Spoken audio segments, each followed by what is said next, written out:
Hi, Ben. How are you? How are you doing? Hey, good. How are you? Yeah, probably you remember us.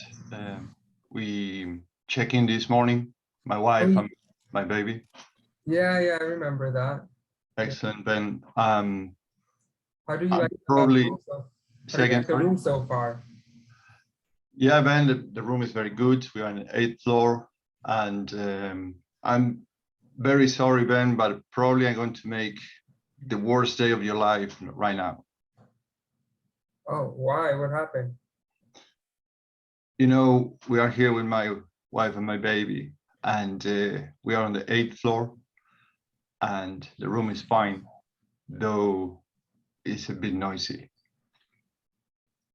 It's a bit noisy. Do you know from where?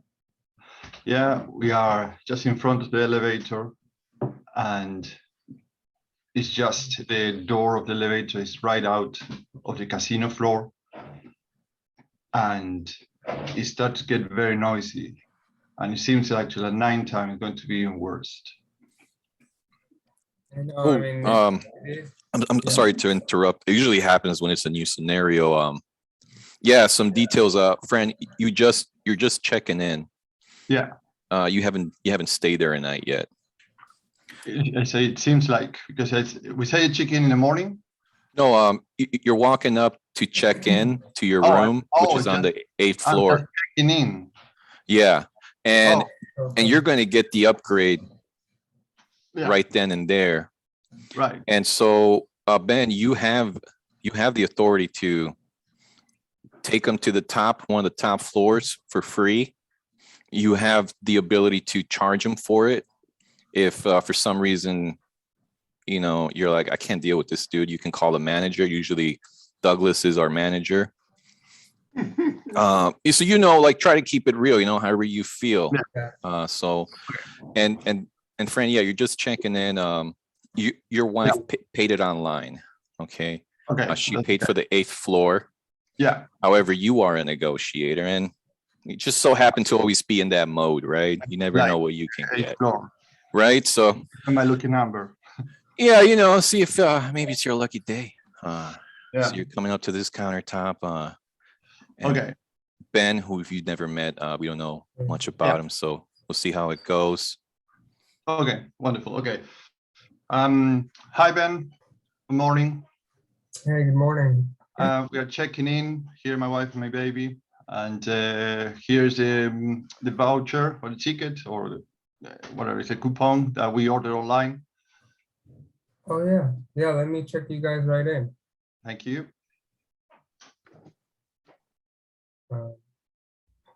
Yeah, it seems like you're getting a standard room.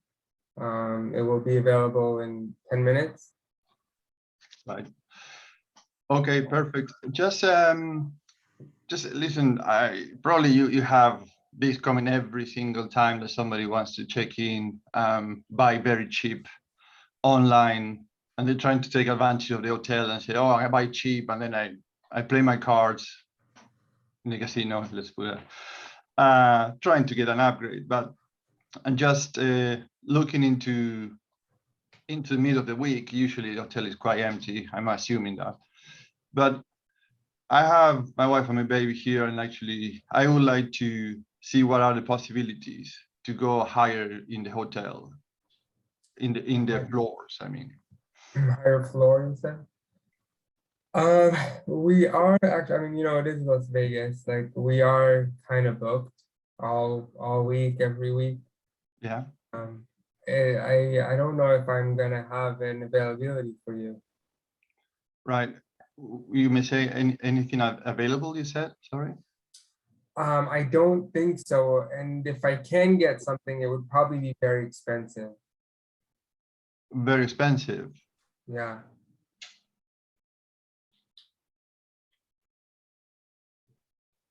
Yeah, very expensive. Yeah, very expensive. If you don't mind, Ben, to ask you, how expensive is that? Yeah, let me see. An upgrade to a room, to a room on the eighth floor is gonna be something like a $300 a night upgrade. $300. That's plus whatever I paid already online. Correct. Okay, and this is all the availability you have so far? Yeah, from what I can see here, it's the only room that's available. Yeah, okay, but you know, I'm clearly annoying you with this question and these things. Is any other way that you can find out what other availabilities are? Perhaps, I don't know, people that cancel or no shows. Yeah, I can check. One sec. Yeah. So yeah, I just checked. It seems like that might be the only room, and it could also be booked, to be honest, any minute online. You still have your own room, which I think is a great room. Right. Yeah. So if you're uncomfortable paying that price, that's all right. It's a great hotel. You're in a great location. It's a fantastic room. I think you would enjoy it a lot. Yeah, I heard you saying that it's a great hotel, great location. We definitely are going to enjoy it. So, just, and you say, oh no, again, here we come, this guy again asking this question. Later today would be a chance to actually come back and see what we have in the books, cancellations or something that might avail perhaps yourself or your colleagues to look into the availability from go higher in the floors. Yeah, I could definitely take a look if something else changes. I can't guarantee it, but yeah, I can't guarantee it. Yeah, no, of course. And if that room for $300, that will be available later today, you know for certain that is available yet, or is a possibility only? Yeah, currently it is available because we had a cancellation, but I know it is a desired room. It has much space. It's on the, on the 8th floor. It's very luxurious. So I'm just saying right now it would be 300 to upgrade, or like, we don't know, someone could be booking it later today. Right. So I hear you see. So you're saying that is canceled. I heard you right. Yes, it was canceled about this morning, earlier this morning. All right. Okay. So it's already canceled. Right, and that's why Yeah. it's available. Correct. Say again, didn't catch that. And that is why it's available. It's the Oh, only yes, sorry. Yes. Yeah. available. Yeah. Oh, okay. Interesting. Interesting. So it's canceled. So how far? I'm sorry, I'm asking all this question, but just out of pure curiosity, if a room like that is canceled this morning, how long it takes for a new booking for that room? Because it seems to be quite expensive. $300 is not something that you book every day. I mean, yeah, but it is available online. I guess people can just book it. Right. It's booked. It's Yeah. they're already I mean, it's already been cleaned since Yeah. the other people left, so it's pretty ready. And would be absolutely crazy to check with your team if that can be made available to us at a rate that actually is convenient for everybody. I mean, because it's empty and you don't know with certainty how far it's going to be booked. I mean, yeah, I can check. We typically have, policies, Yeah. price for a specific room. Yeah. So I don't know if I can change that, but I can check. Would you be against checking while we wait here? No, I don't mind go for a coffee and come back. yeah, that's fine. Let me talk to my manager and we'll figure it out. Yeah, fantastic. Thank you. I come back in 10 minutes. Okay, yeah. Okay, wonderful. Thank you. All right, Ben, have a quick chat with your manager, Doug. You know what, and you don't know this, but Fran is lurking around the corner, getting some data like a good negotiator. So, but you don't know this, so go ahead and talk to Doug about situation. Yeah, so Doug, what do you think? I have this guy who wants to upgrade to the 8th floor room, and it seems like he doesn't want to pay the $300. Ben, has he ever stayed with us before? Not that no, not that it Okay. looks like it. Any sign he's a big baller, is gonna spend a lot of money on the floor? He says he came here with his wife and his baby. I don't know Ah, how much they're gonna go out, you know, babysitter, all that kind of stuff. It's expensive. And he doesn't want to pay the 300, so I'm assuming they're not gonna ball out. yeah, I would say gonna have to hold the line on this one so far, Ben. Okay, so I'll stick to the 300. Yep. All right. Okay, I got back. So hey Fran, Hey, I talked to my manager and Right. unfortunately, it doesn't seem like we can lower the price for the luxury room, for the VIP. Right. Yeah. okay. So that's okay. That's okay. I understand hotel policies. You have it available, so many people come in and book it right now. As a curiosity, for how long is that room available today? Because we are planning to stay a week. For a week? Yeah. So that room is available, but I sorry I didn't ask you earlier. But for how long is available in your books or in system? Good point. That's a good question. So let's say today is Monday. I see that it's booked on Thursday. So 4 days, eventually. Yeah. Yeah. Right. 4 days. So that's 1,200. That, so I mean, that is 1,200 in your that probably you're not going to get anything of that in the next 4 days.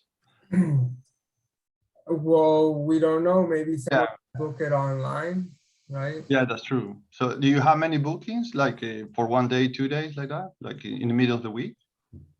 I mean, it's probably not as vibrant as the weekend, but Yeah. we get some. I mean, again, it's still Las Vegas. People don't Yeah. have days or nights. Yeah. Okay. Listen, what I was thinking, perhaps that would be a possibility. 4 days will make a big difference for us, but it's not really what we want. It's just what we can do.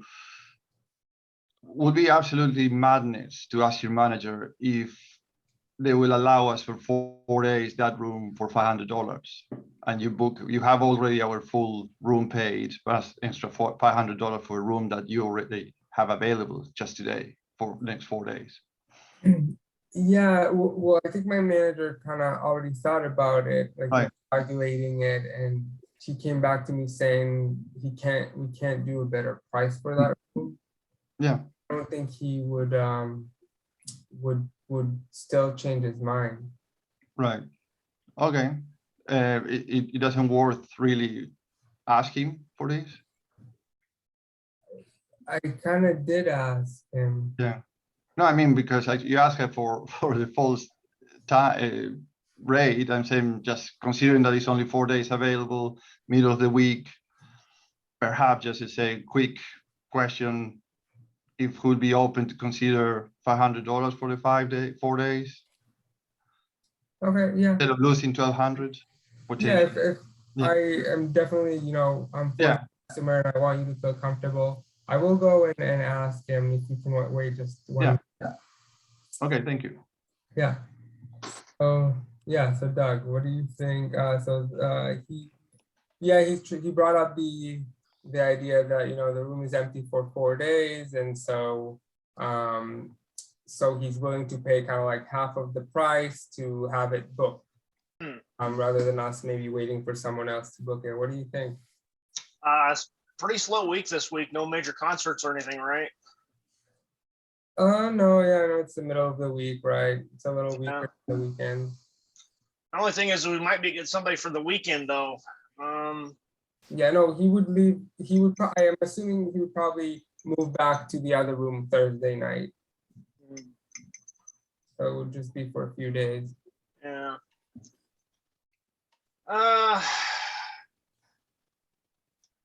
If you'll do 1,000, I could do it for the 4 days. Otherwise, 2 nights in this weekend in the regular room, and then we can talk about something for the additional 2 days maybe in the suite. Wait, say that again? Oh, I'm saying this weekend we leave the suite open in case we get a booking, and then could do something like 300 for the 2 nights that they're during the week. I could see doing that maybe. Does that make sense? No way, I lost you. Yeah, so I'm saying this weekend they stay in the standard suite. So it's either 1,000 for 4 nights, Okay. or for 2 nights in the suite after the weekend, 300. Okay. I'll tell them actually, yeah, because so today's Monday and it's vacant Monday, Tuesday, Wednesday, Thursday, someone else is coming in. So I'll tell them for Monday, Tuesday, Wednesday, it would be technically 1,000 instead of 1,200. Right. Okay, yeah, I think that sounds great. Okay. Okay. Hey, Fran, Hey, great news, actually. I just came back from my manager and he was actually, I told him the whole story and we want you guys to be so happy and and comfortable at our hotel that he even decided to decrease the price. So if you would, instead of paying 1,200 for the VIP room, you could only pay 1,000, which is a great deal. so come back again. So is 1,000 for Monday, Tuesday, Wednesday, 1,000 month? Yeah, for the room on the 8th floor. right. I wanted to pay about 500, but the price would have been 1,200, so we're willing to go down to 1,000. Right. Okay. Okay.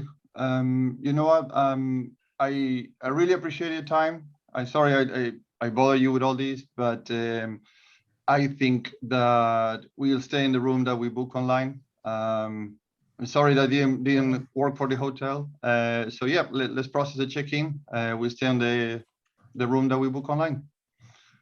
Okay. Well, Okay. thank you anyways, and yeah, we hope you enjoy the stay. Thank you very much. Thank you. And time. Nice job, Fran. You stayed in that pocket. Ben was tough. Sorry. Yeah. Nice work, Ben. Awesome. Well, right where you're still fresh. Yeah. Were there any butterflies in your gut? And at what Pro- moments? Like, did you feel any anxiety, any butterflies, any tension from any side, any moment? What were you asking? Either one. Did you guys feel anything? I would have preferred that Ben and Douglas have a separate room for their internal conversation. Did it make you feel a little triggered when he mentioned, oh, they might not spend a lot of money? No. Oh, I was like, whoa, that was good. No. Oh. Well, I worked in a hotel for many years, so I know. Oh, okay. So the thing is actually and I've been in Vegas, so I know that they don't negotiate anything. It's very hard to get anything. What's the other thing I was to say? So if Ben and Doug will have that conversation in a separate room. They did. You were just around the corner spying to gather data. Oh, yeah. Oh, I think it's good to have a breakout room. Yeah, breakout room, because then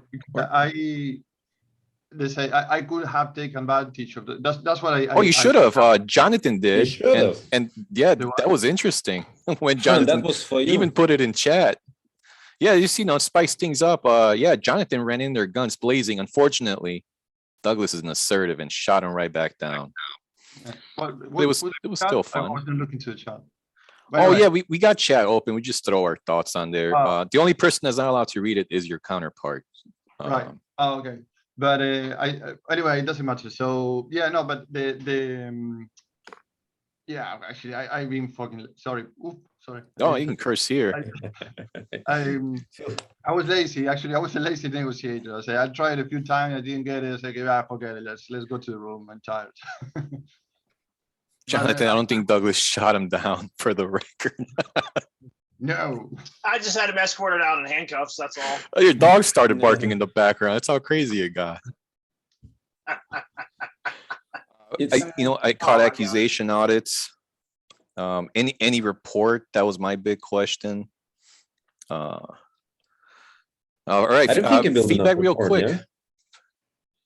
You didn't see any report, Eugene? I didn't see much report. I didn't see any connection. So Fran, you were very analytical. Like you throw a lot of numbers, and the more numbers you throw, the more people tend to get in their head, which is fine. But remember, how do we make decisions, rationally or emotionally? Yeah, emotionally. You see, so when you connect them to head, they get disconnected to emotions. And it's when you work with numbers a lot, that tends to happen because that's how you see things. But when we negotiate, we try to approach it from the emotional kind of intelligence, from the emotional standpoint, rather than going through numbers. Yeah. So a couple of cool things. I like how you kind of approach the situation. Was what are the possibilities? Like you let him think about possibilities, even though it didn't produce much fruit. But some of the question that you were asking is, for example, was yes, no question. Is this all availability? Instead of perhaps saying it, what are the availability right now? Yeah. So not yes or no question, but what? So that makes them think a little bit broader. Yeah. And then, yeah, you used sorry, but I think once or twice. Oh, and I understand. I noticed that one, the eyes and the sorry about. Yeah. Yeah. So, it's hard not to be a sorry, but, and sometimes, you have to practice those things. Sorry, but it comes up even with the best of us. But yeah, it's not really a good way of, a good practice per se. Get feedback from anyone else? I had a question for Ben, and I no. was curious about this. Ben, how did you feel Fran's questioning style? Because I found it good. I thought it was good, and he was gathering data, but not being pushy. I didn't feel, but he was also nicely gathering data. Did you feel annoyed by that, or how did that feel when he was gathering data? No, I didn't feel annoyed. I think I was deep into his questions, and I didn't even realize that I slipped up the cancellation information that he picked up. Oh, good. So I like that he brought it to the table and like, oh, I see it's canceled, like maybe, and then that kind of gave him, I think, a little bit more power over me. Elicitation's good. I thought his elicitation was excellent. I really did. Yeah. Could have been better. I think Eugene does have a great point of open-ended. Might have been a possibility to go even higher, but for sure, he got a lot of information there. Daniel, you're going to share the recording later? Oh, yeah. Oh, thank you. Yeah, thank you. definitely do. Yeah, thank you. All right. And then, go ahead, Kostas, real quick, your feedback. And welcome, James. Good to have you. Hey, James, good to see you. I will only spot one thing. He said once, I heard you say that. It was a cold thing, the way he told it. I heard you. He has better chances with this. Like, thank you for some validation, right? It was very cold. I heard you. It's a robotic answer. Yeah. Why he was sensing to find something to be more warm. Yeah. And I also would like to ask if it could make it easier that we say that there were rooms in the hotel, enough rooms available. There's not in a seldom lose 1 or 2 rooms available, but there are rooms available. But so they have make a task easier, but he won't have to give them, of course. But if there are, say, 20% rooms available for this period, would be easier to make bargains instead of having 2 rooms available only. Yeah. Or there's the other way. Ben, let me ask you, if your mother came up to the counter and she paid online for the 8th floor, and you're like, man, I can pretty much hook anybody up. Would you hook her up? Of course. Yeah. Yeah. See, so if you guys are into, what's that persuasion book? Robert Cialdini, familial Influence or status. persuasion? Which Yeah, influence the or newest thing he persuasion? put in influence is if you come off like a family, like, you know, if they feel a connection, right? That was Eugene said earlier, get that rapport, that connection. Yeah, I think Ben would have bent the rules and Yeah. gone for it. Does anybody else want to get some practice in so we can give you some great feedback? If anybody else has feedback, we haven't heard from William. We haven't heard from Eli. Haven't heard from Jonathan. Michael usually drops in chat. Ryan, it'd be great to hear if you anything caught your attention, anything you would have tweaked. We're just here to augment your what you have. You know, that's it. Yeah, I have Yeah, Jonathan, go. a question for Ben. Ben, what would have made you open up to give him the room? Because Yeah. at some point, I feel like you were afraid of making a wrong decision or the bad decision. Well, yeah, well, I was gonna say something like Dan said, but he kind of said it, but I think if Fran got, asked questions more about me or trying to get to know me or, trying to put me off my mind of my like work, like I need to be a customer service representative. I have like a hotel to do, like a manager to talk to. Like if you kind of connected with me, maybe it would have helped a little more for me to like want to help and not just be like, oh, sorry, like this is what we have. You know, like, what are your drivers in life type of thing? Yeah. Go deep, get dark, right? Darth Vader, get dark. And if they get triggered, whip on that late FM DJ tone. Yeah, because Label them out. customer service representatives deal with a lot of stuff. I think they need some people to kind of connect with them and feel their frustration. They're seeing people all the time, all day, like bad people, good people. It's not easy. James, you want to run up you want to give it a shot, or no? How about you, Ryan? I think this is your second time I've seen you, Ryan, and you haven't had a shot. I haven't done one before, so You want to jump in? Yeah, sure. Okay, you are the negotiator. Ben, for the sake of consistency, and we'll put you on the other side if you like. Would you want to be the hotel attendant again, or does anybody here want to be? Oh, how about you, Fran? You said you got experience. You want to be the regular person? Anybody? It's somebody else, please, because I Of course. the answer for me would be no. Douglas. I'll be demoted. I'll demote myself here. All right, Douglas has been demoted. He's working. I got demoted because I didn't upgrade Fran. He complained to corporate, and I got demoted for my decision. He knows the hotel. He knows who.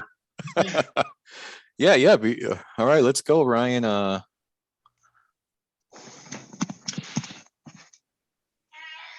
Oh my God, sorry. Hey, Greetings. I'm here to check into my hotel. Sure. How are you? What's your name? Hey, my name's Ryan. Hey, Ryan. What's your name? I'm Douglas. Welcome. Hi, Douglas. It's been a busy day here. You must be near the end of your shift. No, actually, just getting started. We go fairly late, so but it's good times. Welcome to Vegas. This is your first time to Vegas? Oh wow. No, I come here frequently, kind of every 6 months. I'm just here with my wife. Awesome. Welcome. Yeah, thank you. Yeah, so as I say, I mean, you must be fully booked right now. Yeah, it's actually not too crazy. We're doing good, but with the pandemic, everything's starting to come back alive, and a lot of folks are starting to get out and have some fun now. Sorry, you said it's coming back alive. What did you say? Yeah, coming back to life. We're a little busier for sure since pre-pandemic. It was pretty crazy there for a while, but yeah, starting to really act like normal again. Back to normal. Yeah. Yeah. Yeah, I'm here with my wife, but unfortunately, my wife she's not feeling too well. We were going to have. Yeah, we were planning to like go out into Vegas and really kind of see the sights, but thinking that we're just going to chill a bit more in the hotel. Sure. Yeah, I was just wondering which floor is the hotel on? Yeah, your suite is on the is a standard room actually on the 8th floor. On the 8th looking floor? out toward the strip, so you do get a nice strip view. Yeah, so you're all slated here for the 8th floor here. Okay, I'm about to ruin your day, I'm afraid. Oh, you're gonna ruin my day. Wait, you're I'm not a gonna Karen, ruin are you, Ryan? You're not really secretly a Karen, are you? it. About to, yeah, flip the table, ask for the manager. Oh man, yeah, here we go. So basically, my wife is feeling really sick, unfortunately. Sure. And, you know, as I say, we're planning on spending a lot of time in the hotel. Mhm. Does the hotel come with a minibar? Yeah, actually, that room does have a mini bar in it. Okay. Yeah, I was thinking we want to chill out somewhere quiet, and Sure. there are a couple of places nearby where, you know, we could maybe chill out and it would be nice. But I'm thinking that maybe if we did something a little bit more low key, you know, we'd be quite happy to stay in the hotel, spend money in the hotel. And I just think if we had kind of nicer surroundings, you know, if you had anything maybe for an upgrade. Let me see what I have. I could do, there is a 10th floor here. Easily move you to the 10th floor. It's a little quieter up there. Oh, wow. No problem. I could put you in that right now, no problem. Okay.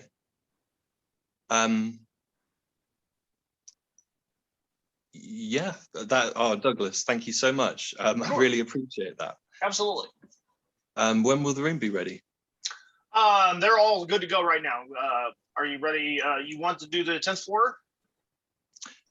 Yeah, the 10th floor. Is that as high as it goes?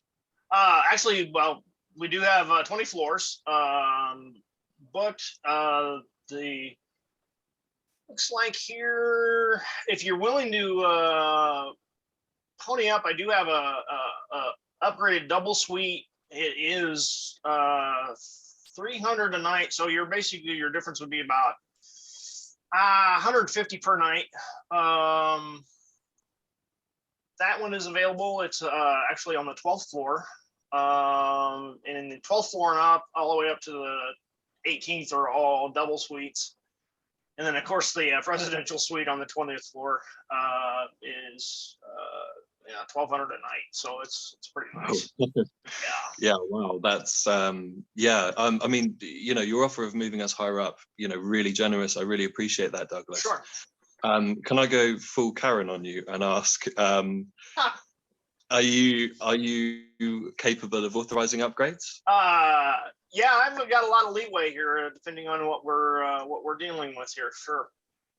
Okay, so Douglas, I really like, you know, I'm not going to be the worst, maybe I'm not going to be the absolute worst customer in the world. I'm not going to ask. No, you're already not. You're already not. I can tell you, you're already not. Douglas, thank you.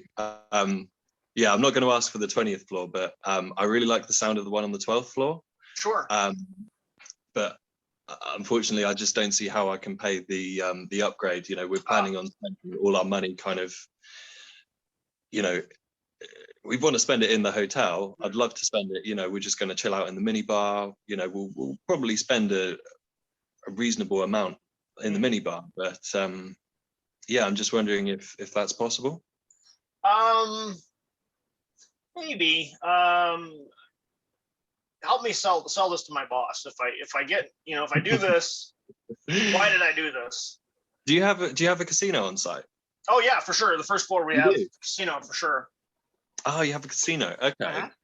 So, I mean, is it noisy? Because, you know, my wife is, I don't want to ditch her in her room. Yeah, but, really good soundproofing. So, you know, anything above the third floor, you can't, there's no, you know, of course there's people, you know, going to the elevator. But your room on the 10th floor that we have you slated for is nice and quiet. It's far away from the elevator and everything. It's kind of remote there, so it'd be nice and quiet.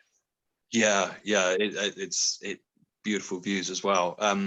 Yeah, I must say on the you know, the one on the 12th floor, I think I came here like 6 months ago. And yeah, I stayed in one of the rooms then. It was amazing. You know, really sing your praises high. Nice. Yeah. Love this hotel. So yeah, I just wondered if you know, if it would be unreasonable if for a return customer who's going to spend a lot of money in your casino, a lot of money in your minibar, whether that might be whether you'd be against asking for that upgrade. All right. Well, possibly. What kind of? Okay, this is going to be kind of a rude question, but it helped me sell it if I get down to it. Are you willing to buy in today for 2,000 in chips? 2,000. If you know, easily if you spend 2,000 on the casino floor today, I've got no problem doing the upgrade. Oh wow. I don't see how I can do that, unfortunately. You know, yeah, that's that's quite a lot of chips. 2,000. Yeah. Wow. Hey Doug, it's me, the owner. Can I see you here for a second? Absolutely. Hey, this guy's just gonna go in the room and drink and mess it up. Sounds like a broke drunk. Just get him out of here, will you? Don't upgrade. You want him to leave Las Vegas? I mean, the guy can't even spend 2,000 on. He's lying. I don't think I've never seen him. He's never been here before, so I think this guy's a compulsive liar, drunk, broke. Just get this guy out of here, will you? Okay, boss. All right. You're the man. Excuse me. Did I just hear you correctly? What's that? Did I overhear someone just you don't want my business? Is that right? Oh no, Ryan, that's not it at all. We have an unruly customer on the 13th floor right now. So needs to be shown out of his room. So problem for after we're done here. I'm sorry about that. You have an unruly customer on the 13th floor. Well, see, so you're drunk? Is he? Yeah, he's just kind of living it up in the minibar and hasn't paid his fee for the day. So we're gotta take care of that. People often like not pay their minibar fee. Yeah, it can be bad. A big problem for you guys. His credit card was declined, so that's when we start to get a little worried about things for sure. Oh, I see. Well, I can give you cash. Literally, you know, I could. It is king. It is king. It is cash king. is king. Cash is king. Yes. Yeah. So you know, I'm more than happy to put. You know, we're gonna spend a lot of time in the hotel room, so I can put up $400 in cash, obviously up front. That's money that we're gonna spend in your hotel bar. You know, I know the prices. All right, and time. Ryan, you're making offers and solutions. Your goal is to get them solving your problems. So I think we have enough to give you feedback if you're right, if you're ready. And of course, while you're still fresh, what emotions you feel? You feel good? You feel it was effortless? Or you stressed? Any butterflies in there? Were you in charge? Walk us through. Maybe I was trying to bargain more than I should have. I was trying to be empathetic with what the hotel were looking for in like a good customer. So like they want someone who drinks, they want someone who's going to spend time in their casino. Logic. As like another way that I can kind of like provide them value, and then they can give me the free kind of upgrade. Yeah, it's bartering. Yeah, were you able to see the chat? They were like, No. build a report. Yeah, so on chat, if you're the negotiator and you feel it's going nowhere, open up chat. People are dropping ideas there. They're able to see other things you're missing. And Doug, what were you feeling? Largely did really great tone-wise throughout the entire thing. I really thought that you were pleasant the whole time, and I think that was really good. Even if you weren't getting any, real progress, I think you're maintaining your state that's a great baseline for anything you do from here on out. I thought that was really great. What I'd like to see more is a little more personal rapport. I think that's the missed opportunity. And again, it's such a tough thing in this environment, because you're there to do business, but you're like, okay, should I build rapport, or they're gonna get annoyed with me if I don't ask, start, feeding the transaction. But for any huge ask, there has to be some rapport if you're going to get anything off the books, as far as I'm concerned. You have to get some kind of connection, or like, why should I advocate for you? But overall, Ryan, you did real great staying in the pocket, and I think the opportunity here going forward is try to build more rapport on the front. But nice job for a first mock. You did real great, and I think you got a great future doing this stuff. This is going to be great to see how it goes. Oh yeah, you definitely definitely got that good tone, easy to augment stuff. Shodan's done a lot of mocks. Shodan, any feedback? He's an analytical type here. No, I think you guys pretty much covered everything. The key thing is, yeah, building rapport instead of going for the ask directly. Yeah, he went fairly quick for it. Oh, and anyone else before we move on? Eugene? Yeah, so few words. And James. Just what Douglas said. So, I just would like to add some things. So for you, when you say providing value, it sounds like you're explaining yourself and justifying yourself. And that's actually could be, and what I noticed in Duke, maybe I'm wrong, but Duke was getting a little bit annoyed towards the end. Toward the end, definitely. Yeah. So the more you try to explain and justify yourself, the more he got annoyed. It took some time, but because you kind of were repeating yourself a little bit more as the overwhelm kicks in, so that becomes a little bit annoying. Yeah, really. So fantastic voice you got. You got really good attitude. So less explaining. And have you read the Never Split the Difference book? Yeah. So for you, what would really contribute to your appraisal and communication skills would be labels. So rather than explaining, try to fit in labels and label Douglas. It seems like you are being really generous with your time right now. It seems like you're being really helpful here, Douglas. Right? So kind of use it to validate him, validate his your position, put yourself in his perspective, explore it. Explore his position. That would be in rapport building. So rather than thinking about how to explain something, think about how are they feeling? What are they going through right now in the moment? That would really set you on a very different path than you are right now. Yeah. All right, James. I feel like a little interesting because I showed up late, and for the first 5 minutes, I had no idea what the conversation was about. Awesome. It's like, what? So you were able to talking about? Good. What did you piece together? What's your take? Well, eventually I figured out, I was like, oh, okay, Ryan is, I got that they were at a hotel, but I didn't understand what the negotiation was, like the focus of that negotiation was about. Like it was probably about 3 or 4 minutes in before I realized, oh, Ryan is actually wanting to stay at this hotel and he has a room already, but he'd like an upgrade and he'd like it for free. He was checking in. But yeah, close enough. Is that what it was? Because that's what I eventually got out of it. Yep. He's checking in, and this is based on a real scenario. I went to Vegas recently.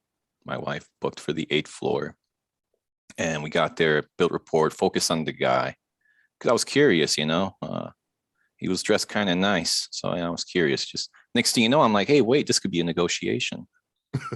And afterwards, he did have the idea of upgrading us. It was his idea, which was perfect. So he's the best. Awesome. Yeah. And afterwards I looked at my wife and I said, hey, how was that negotiation? She's like, what negotiation? I go, nice. Because, the deadliest one is the one you don't know you're in. Right. Also, another great line is if you look around and you can't find the sucker, you're probably the sucker in the room. That one always sticks with me. But there's no suckers here. We're all free range chickens. The fact that you're here means that, you take negotiations seriously. If you can sell prison time, who knows what else you can do with this stuff. And if I could, Ryan, also permit me to recommend Fran runs a excellent world-class epic N9 practice Monday and Wednesdays has really accelerated any progress I've seen at all. Can you put the sign-up link below? Yeah, we'll see if we can do that. Yeah. Because I will say my experience of it was I read Never Split the Difference. Oh man, this is awesome. This is incredible. And then I put it down and months go by and I'm like, okay, that was cool, but how do you do that? It's so vast and broad, you don't even really realize how detailed and nuanced it really is until you actually try to practice the stuff. And I will say that's an opportunity that really really has changed the game for me. And I recommend it if you can, Monday and Wednesday. And let me see if I can run down the I got links. it. I Oh, got you it. got it? Hey, Yeah. Dan, Yep. that was kind of the perspective of what I was walking into it, but I actually did have some feedback for Ryan as Oh, beautiful. Oh, great. Bring it.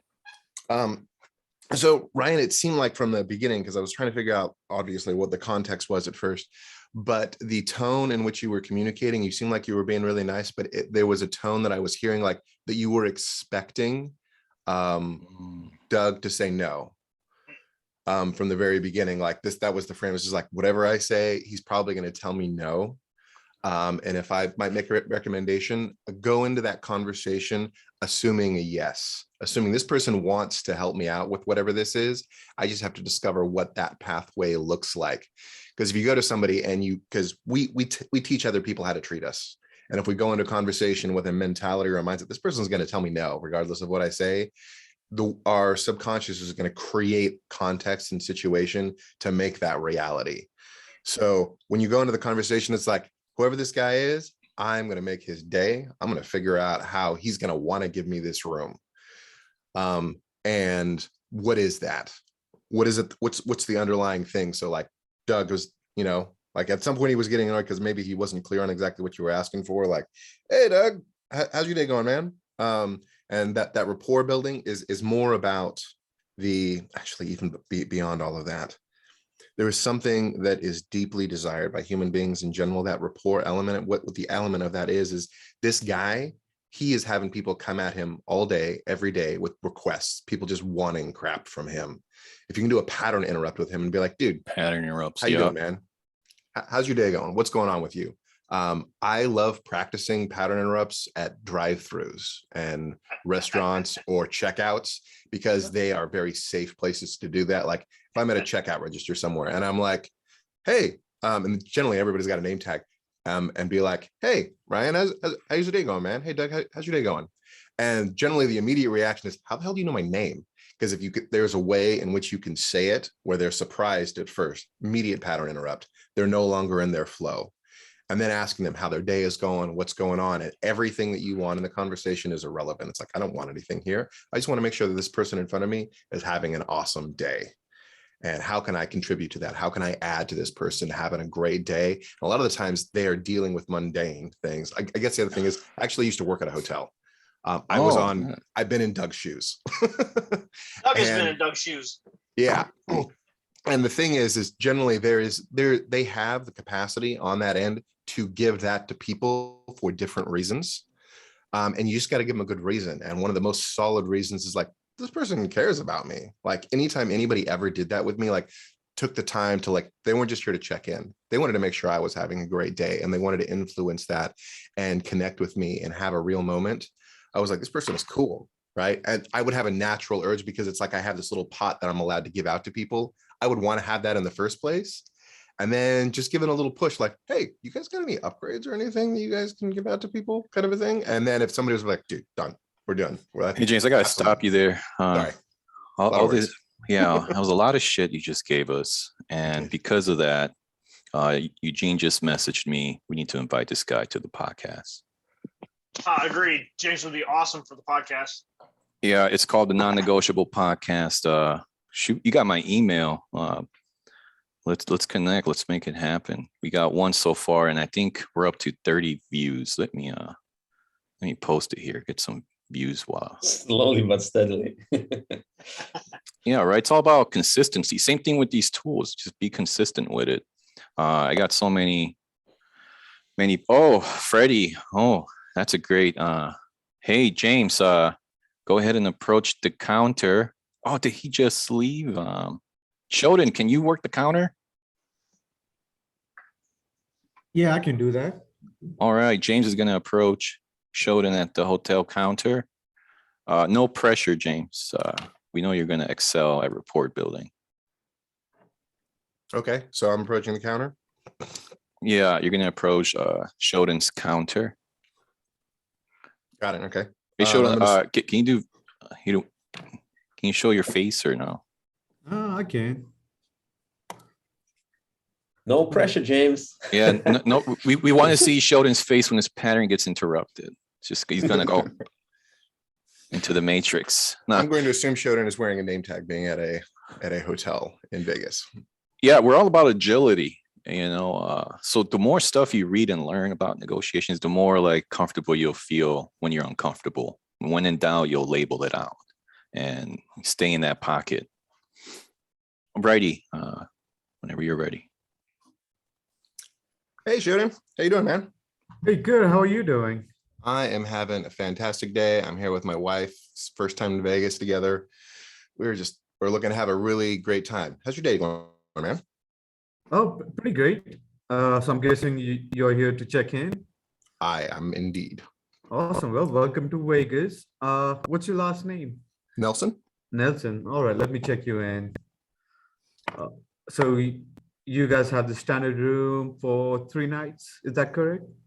I think so. Actually, dude, how's your day going so far, man? I don't want to burden you with anything if you've been having a crappy day. It's just a busy day. It's Vegas. People check in, people check out, and yeah, that's Yeah? the day. So, like I said, this is my wife's first time in Vegas, and I'm really hoping to kind of get lucky with her more than a few days. And we don't come here like more than like once a decade, kind of a thing. Mhm. Was wondering, do you have anything where we can potentially get an upgrade to a nicer room here? She's like all about the amenities and crap. I don't know if that's something you can help me with. Oh, I could definitely look in our system, see what we have. Okay. Give okay. me 1 How long you minute, been here, man? please. I'm fairly new, 6 months. Oh yeah? You come from a different hotel or? No, like I said, I'm fairly new to this business. I got some friends here in Vegas. Did you grow up here? I moved here 6 months back for the job. Oh, got it. Okay. Okay. Well, dude, I've got a buddy of mine. He works over at the what the hell is it called? The frickin' Eiffel Tower thing. Mhm. And he's super well connected in the area. Oh, And he's wow. got lots of friends. He Mhm. runs, he's a party coordinator. If you'd like, dude, I'd love to hook you up with that. I don't know. I personally hate being in a new city, in a new environment and not knowing anybody. He's a Mhm. really cool dude. I don't know. Is it Oh. something would you want to meet him? Oh, that sounds awesome. I'm not much of a party guy. Oh, okay. Yeah, Okay. I like to just work, go back home, play some video games, sleep, come back, Oh, work. So, you're a gamer, dude. What do you like to play? Well, I play a lot of Mario Kart these days. Mario Kart? Like Yeah. what on Switch or? Oh, yeah, on Switch. Got Well, it. let me You got kids? see if you. No, I don't. My kids like this. Oh. My kids like playing Mario Kart on Switch. That's why I was asking. Oh, okay, great. That's awesome. Regarding the upgrade, we have 1 room available on the 20th floor Uh-huh. with a fabulous view of the city. I'm sorry, on the what floor? On the 20th floor. Oh, that'd be awesome, dude. Yeah, that's a great room, and we'll have Okay. 1 room available right now on the 20th floor. It's gonna cost you about $300 extra per night, so you're looking at $900 for 3 nights. Okay. Okay. I'm wondering if we can. One of the things that my wife absolutely loves is when I can kind of work a deal. If I can tell her that I got the room for the same price, and I'm happy to can we convert that like into chips or something? I don't know I know you guys I used to work at a hotel and I know that you guys have like things that you can potentially give away as long as you've got a good reason for it. And I'd just love to know if there was a way of doing that. Seriously, dude, we hardly ever come to Vegas and I'm really looking forward to we've got kids and having alone time with her is very rare. And that's one of the things that I know she's going to get happy about that, if you know what I mean. Mhm, yeah, absolutely. Well, it's gonna cost you like $900 right now because it's busy right now. We're busy, Right. and everyone's just coming to Vegas, and Oh, because of the whole COVID situation and everything that's going on, everybody's starting to come back out of their caves. exactly. Got it. Okay. We've been seeing a lot of people, come to Vegas, check in at our hotel. So we've been busy the last few months. Got it. Okay. So it sounds like that there's no way of like doing the upgrade and like maybe buying that in a different way? No, unfortunately not. Okay. Yeah, no worries, dude. If that's all you got, then that's all you got. I appreciate your help. Yeah, Are you no gonna be here worries. for the next few days? Oh yeah, I work Okay. Monday through Saturday. I'm off on Sundays. Okay, awesome, man. Well, hopefully I'll get stuck in the hotel for the remainder of my stay, and if I do, I'll probably be seeing a lot of you. Yeah, this is a great hotel, and you chose the best hotel in Vegas, and I'm glad you guys are here, and Mhm. hope you guys have a wonderful time. Thanks. Oh, one other random thing. Can I have something in the notes there to get the sheets changed every day? Wife loves the fresh sheets. Oh, like- we do that. We do that every day. You do? Okay, cool. Yeah, that Thanks, shouldn't man. be a problem. And if you have any issues, just let us know, and we'll take care of it right away. Awesome. Thanks, Jordan. I hope you have a great day, man. Yeah, thank you.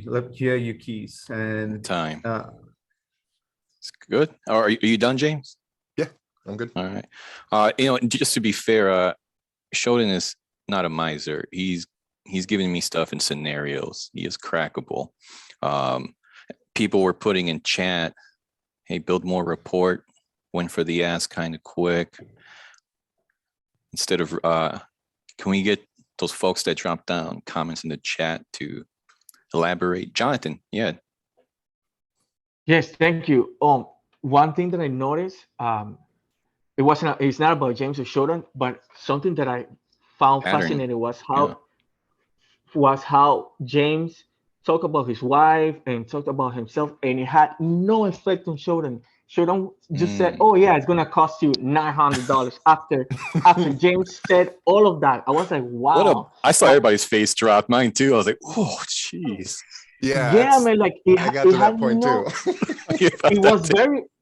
It was very emotional because you were asking, "Oh, my wife likes it," and but when you make it about yourself, that's what happens. That's what when I wrote "Make It About Shodan," because you did great building the report. Yeah. About the video game, but then Shodan changed the conversation about the price. Maybe I don't know what you guys think if James would have tried to change this conversation again and make it about the report. Yeah, I would have been like, go back to the video game. I would have been like, damn, you didn't want to talk about games. Feels like your father smashed your Game Boy when you were a kid. Right? Like, me or Shodan? No, Shodan. Yeah, he was talking about games. Yeah, maybe something happened. You get curious. What's his drivers? Well, I was intentionally being difficult, so it's not that James. No, yeah. Be who you are. How you feel. Do what you feel. If you don't feel like doing it, don't. If you feel like it, do it. So it makes the feedback more authentic, even though it's a mock. But hey, look, these FBI guys, they don't go into a real hostage situation without running a bunch of mocks. So feedback from the other members. I know Ben dropped something on there. Yeah. Like I said, I liked it. I thought James was very good at like socializing, kind of, and like thinking on the spot, like talking to Shodan, kind of like I said, socializing, but not necessarily connect. Like I think he asked some questions that were like made it be awkward, like yes or no questions. Like for example, do you have kids? And then when he said no, it just felt a little awkward. Oh, the sex thing? Like, I want to make sure I get lots of punani. And assuming that he's a party boy, right? Like that was how like maybe like a how question to see what kind of a person he is, rather than like assuming, oh, I got a guy here to connect you to party and stuff. Yeah, I was gonna say like, what do you guys feel about? I wrote down offering things. As a negotiator, you want to be offering. No, you want to get the offer. It seems like he was trying to connect with him, or like be like, oh, I'll help you. Like barter, like a favor. Hey, I'll do you a favor, you do me a favor. Yeah, law reciprocation. It could work. It could have worked. That's what I was thinking was the reciprocity. Yeah, no, that was that's actually a real thing. I do have a friend who works there and does that. Well, fun fact: there is out of the 3 negotiator types, there's one type that is standoffish to gifts and assertive. He sees it like, oh, you're up to something. Right. That would trigger me. I'm like, I remember one of our landlords gave us a gift. My wife accommodated. She's like, oh wow, yeah, happy about it. And I'm like, he's gonna raise the fucking rent. He's up to Actually, something. your point, Dan, that you kind of have a thing that I've been listening to you about when you've been talking, which is just be yourself in the conversation. Yeah. And then adjust based on whatever it is that they're doing. What is the So string like attached? every time I got any kind of resistance on anything that Joden was doing, I was like, okay, got it. This is not a pathway he wants to go down. So, you know, like asking him about that, like, hey, dude, I can connect you, because that's authentically like, if I'm in a new city, it's freaking lonely, man, if I don't know anybody. Well, that's the thing, So- is you're treating others how you want to be treated instead of treating them how they should be treated. In the context of that, I start with what I know about like the empathy of where I am in that situation, because there's a void of, I have no idea where this person is. Let's let them correct me. So when I offer that, he's like, oh, I'm not a party person. You And then did he do a talked good about the- mislabel. That was one of my first comments, is your mislabel. I didn't put it on chat because I didn't want Shoden in case he was reading it. I was like, mislabel caused beans to be spilled. Yeah, you do keep that up. That is a great, you guys should augment that to your style, is, you know, make an assumption, a mislabel hypothesis, and Right. they're Yeah, they're itching to correct. personally found, James, your offer to hook him up with a friend, I thought that was great. I personally liked it. It may be a little bit of a risk. It may put somebody off, but I don't think it should be really that big of a risk, really. I like Right. it personally. Yeah. Well, mostly it was like, I'm listening. I don't have any idea who showed, and he's not really offering a lot of himself in that context Right. of the conversation. So it's kind of like, throw this out. How does he respond? Throw this. How does he respond? So he Right. gave me information when I offered him the party thing. He was like, nah, I stay home and game, which I immediately tried to connect on. And then his tone was like, I don't have that conversation. I was like, okay, Oh, let's not go there. He doesn't want to okay, talk about that's not gaming. going anywhere. So mostly it's like, as opposed to just keeping a void there, throw about a bunch of rant. I have an underlying assumption, which is every human being I talk to, we have something in common, and it's my job to discover what that is.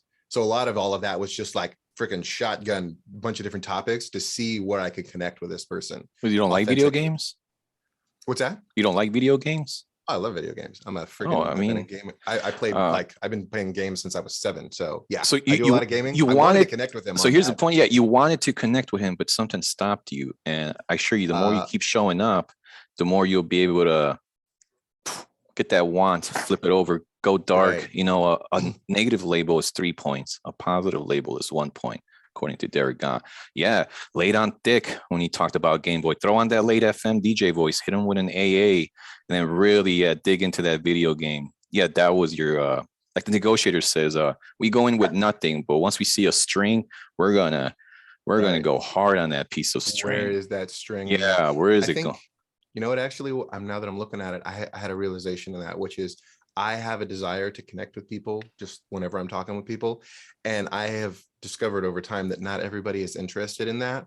And if at any point, like if I've tried a half a dozen times with a person and there is not a desire to reconnect with me, like try to find something out, it's like, okay, this person is not interested in building this kind of rapport, because some people are just like introverts. They don't want to do that. And I found that if I push when they don't want to have that, it's actually going to create a greater Reverse distance. psychology, pull then. You know, that's what's What's all that? about, staying in the pocket. Yeah, if pushing isn't working, try pulling. You know, it's all about, you know, like, you know, switch your position, do something else. It's Right. like, Yeah, and also, yeah, James, you Wait, could hold on, just sorry. label the emotions. oh yeah, the label, when in doubt, label it out. Jonathan, what you got? Yes, thank before you. we move Shoden, forward? I have a question for you. Because I have problems building rapport too. If I was going to talk to you with somebody who stays away from the rapport, you were building rapport, talking about the video games, but then you wanted to talk about whatever the subject, the room, whatever. What would you say to James or for all of us in order to build rapport with the type of person that behaves like you? Like what would you change in order to open you up?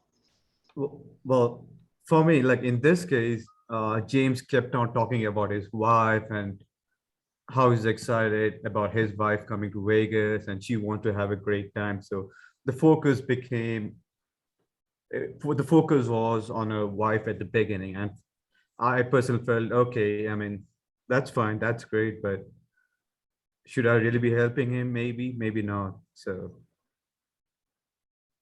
Okay, and how would I make it about you? What if you know, what would you advise him to say or to do, or what type of how would you advise him in order to open you up? well, he could have probably ask me about, hey, what can we do over here? What are the things that you guys offer? And probably ask for my advice on a few things. Nice, thank you. Yeah. Yeah, and going for the ask was kind of quick. It's the report, I don't think it was there yet. I did that intentionally. I think it's because, and this is again, like whenever we're making decisions on things, why do that? And I make an assumption that most people on the other side of a negotiation like this, they know they're there all day, every day being No. asked for stuff. And if I keep it to myself, it seems like I am trying to get something out of them without being honest or That's just authentic you. about it. That's true. That's true. But like in any conversation, where do we start with? There's a void. Like I can't see inside of Shodan's brain about where he is. So I start with when I was in this situation, because that's what empathy is looking at this person, seeing how they're responding. How would I feel in this situation? Like if I was gonna like be really real about it, be like Shodan, I would like to get a free room. And what is it that would convince you to do that? And like if somebody asked me that, I'd be like, well, I would like it if you were just straight with me about it. Being that I have no idea what Shodan's character is, I'm going to respond to him with empathy. Like this is how I would be in this situation. And then look for those strings that you were talking about. Okay, this didn't work for him. Because otherwise I'm just going to sit there and be silent. Like, because I have no idea where this person is. Watch them and then slowly adjust what's important to them through their response to me. Does that make sense? Because otherwise, like, how am I going to know who this person is that's in front of me? I could, without, like, I feel like people react authentically more than answer questions authentically about themselves. So I don't know if you were noticing, like, as I was asking him questions and watching his responses, I was shifting, like, okay, this doesn't work. This doesn't work. This doesn't work. Where is the connection with this person? The advice thing that he just said, I was like, damn it, I forgot that. I normally would do that in that situation, and I forgot. Yeah, because I felt like you spoke a lot. I did. Yeah. That's me. That's just kind of where I am. I'm a talker person, and I used to try to shut that down, but I just like, that's who I am. I talk. I'm a talker. Oh, you know what? I'm gonna upload James, ego authority failure James. notes. It seems to me, James, I'm going to be horrible, really. Like I'm preparing to ruin your session, but it seems Try, like what sir. you You do. can't. I like you too much. Cool. No, really, it seems like what you do and what you explain doesn't align. What I do and what I explain. Like right. It seems to me that I personally I couldn't see the things that you explain. You couldn't right see now. the things that I explained. You know what? Shodan is at fault. Damn it! Don't let that happen again, Shodan. Douglas, get behind the counter. You're demoted again. James, approach Douglas and show Eugene that you are congruent with what you say and what you do, please. Okay. And all right, you're approaching the hotel Eugene. countertop. Douglas has been demoted. He's there. Hey, sir. How are you? I'm doing great, Doug. How's your day going, man? Oh, it's going okay. Going okay. Moving along. How's everything doing here with the whole COVID situation going on? Oh, better. We're starting to behave like normal again, which is fun, which has been nice to see. Great, man. Sounds like you've been here for a little bit. Yeah, been working here about 3 years now. Yeah? Yeah. Okay, awesome. Oh, sorry. I'm here to check in, right? Yeah, no problem. I'm James. Hi, James. Nelson. How are you? I'm doing James great, man. Nelson. Okay. Okay, James, got you set for a 8th floor standard here. Looking good. Yeah. Okay. Okay. Dude, I know this is kind of sudden and you don't know me at all. Okay. Can I be a dick right now? As long as you're not a Karen, you can do anything you want. Okay. So my wife and I hardly ever come out to Vegas. Honestly, this is the first time we've ever been here. Oh, I see. And I would really love to be able to connect with her a little more. And mostly I would prefer to spend most of Vegas in the hotel room. Oh, I see. I gotcha. I'm hoping that one of the things that just really kind of gets her like happy about situations is when she knows we got a good deal on something. Is there any way we could get a room upgrade or like a higher room in the hotel and just tell me what that's gonna be? I used to work at a hotel and I know that there's generally you guys can comp things as long as you know you're getting something else. Oh yeah, always. We're in Vegas. I'm guessing like maybe like getting some extra chips or something. Like, yeah. Is there a way we can work that out? Yeah, definitely. If I know you're going to spend, that's always one of our things we like here at the hotel. If we got you a game in on the floor, That's something we like. Okay, I'll how does be that work, man? direct. You know, if you do a $2,000 buy-in, I can easily do an upgrade to the 15th floor. It's a mini suite. It's basically double the size of the standard room. Okay, And I can copy the difference on that. That's not a problem. okay. If you were in my shoes, is that what you would ask for? Oh yeah, that's a pretty good deal because I mean, Okay. hey, for $2,000, I mean, you're gonna have a good time. You're probably gonna spend that anyway, generally here anyway. So it's like, why not? Awesome, man. Sounds good. So I'm curious, man. My wife is still getting her stuff out of the car. Yeah. Have you been here? It sounds like, I mean, you've been working at the hotel for a few years. If Sure. you were gonna go take your spouse or significant other around Vegas, where do you think you would take them? Well, I gotta tell you, there's something kind of crazy, and I don't know if you guys like to fly or not, but there literally is a Mile High Club flight that you can take. Legit, I thought this was a joke when I first read it, but legit, you can take in a Mile High flight and have fun at a Mile High, and then Got it. some. I would totally dig that, but as Yeah. soon as I tell my wife, she's gonna know exactly what I'm suggesting, and she's gonna put the kibosh on that. No, She's gonna be not like We're not going that. in a plane. Other people are gonna No. know exactly what you want from me, and I'm like, Right. okay. Right. So, anything else? Any other suggestions? I love that Yeah, idea. I tell you, I think that any kind of dance clubs, if you guys are into music at all, the dance clubs are just crazy, crazy, crazy fun. Yeah, Yeah, you need boy, there's a steakhouse that hung in there. There's a really nice dinner you can go out to. There's a couple of boy, I think the romantic if you like Mexican food, believe it or not, it's kind of a romantic setting. It's, you know, it's like Mexican food and romantic are together, but there's the Calo is really pretty amazing. So that's got it. great. A romantic Mexican restaurant. Yeah, I know. I thought He it was does weird. I was enjoy like, her why has tortilla this got chips. a That sounds got a fantastic, vibe to man. it? Yeah, it was kind of crazy. Like her weakness are tortilla chips. Oh, gotcha. That Same. sounds awesome, dude. Thank you. Yeah, absolutely. Well, dude, it sounds like you know this area pretty well. How long have you been in Vegas? Yeah, actually, my family's from Vegas. I've been back here. Came back for flight training. So I've been out Flight- here. flight Yeah, training? there's a flight school out at the airport. Doing flight training while I work here. Oh, dude, that's awesome. Yeah. You're putting in your hours right Close. now, or did you already finish? Yeah, ground real school? close. Instructing right now when I'm not here, and so I'm pretty close to an airline slot pretty soon. You're instructing right now? Yeah, I do flight instructing to bill hours. You have to have 1,500 hours, and Right, yeah, for your commercial license. yeah. It's, Oh, okay, so you're not actually going to the be here ATP. forever. You're going to go No, fly. actually, I'm sure. Actually, I should be getting a call anytime now. Got interviews and stuff going on, so I'm Oh, sure. Here. that is Yeah. awesome. Yeah, I'm pretty excited. I was on a path to doing that actually when I was Oh, younger. really? My grandfather had a plane, but my Oh, grandmother sweet. had a heart attack and he ended up having to sell the plane. I had finished ground Oh. school. I had just started. So, dude, I'm seriously jealous. You've already got your 1,500 hours in? Real close. I think I should have that in the next 2 months here. Yeah. Dude, that requires some serious dedication. Oh Congratulations, man, man. it's a uphill slide. I mean, it's so expensive on the front end, but once you get over the hump, it's a great career. Got it. Yeah. Okay. Do you got any your eyes on any particular airlines? Yeah, I really like. Personally, I like SkyWest.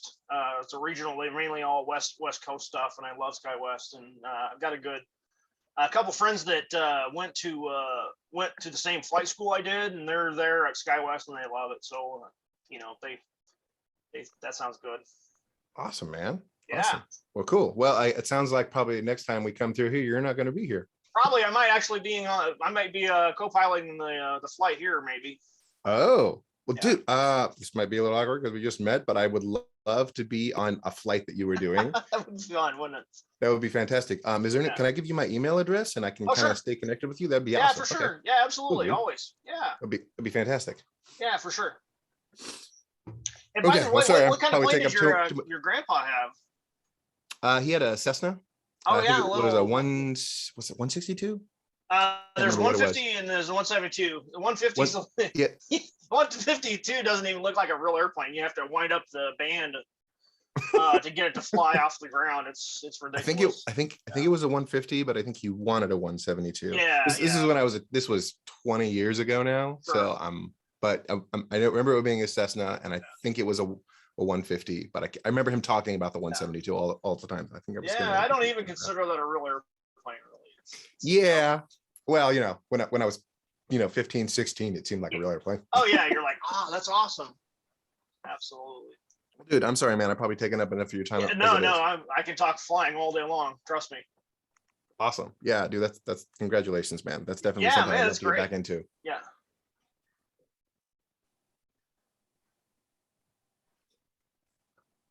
Is everybody else hearing that? By the way, sorry, this is outside of the context of the conversation. I've been hearing some No, it's all type of you. talking. No, it's you. It's like a low volume of somebody else talking. Maybe an No. ad It's in you. a web browser. You're gonna add somewhere in one of your web Oh, browser pages. I clicked on the YouTube link and it's playing. Ah, there you go. All right, continue. Oh, are we, I felt like that was the end of the conversation. Is there No, more? you just built report. Come on, take it home. Got it. Okay. Well, it sounded like based on where Doug was, he did everything that he could, and this was the best choice that he could think of to make. I don't know what else to ask for because I felt like I got everything I wanted. Go higher. Ask one more time Go for one something more better. ask. Ask for something. Wait, he got the upgrade for free? It got like yeah.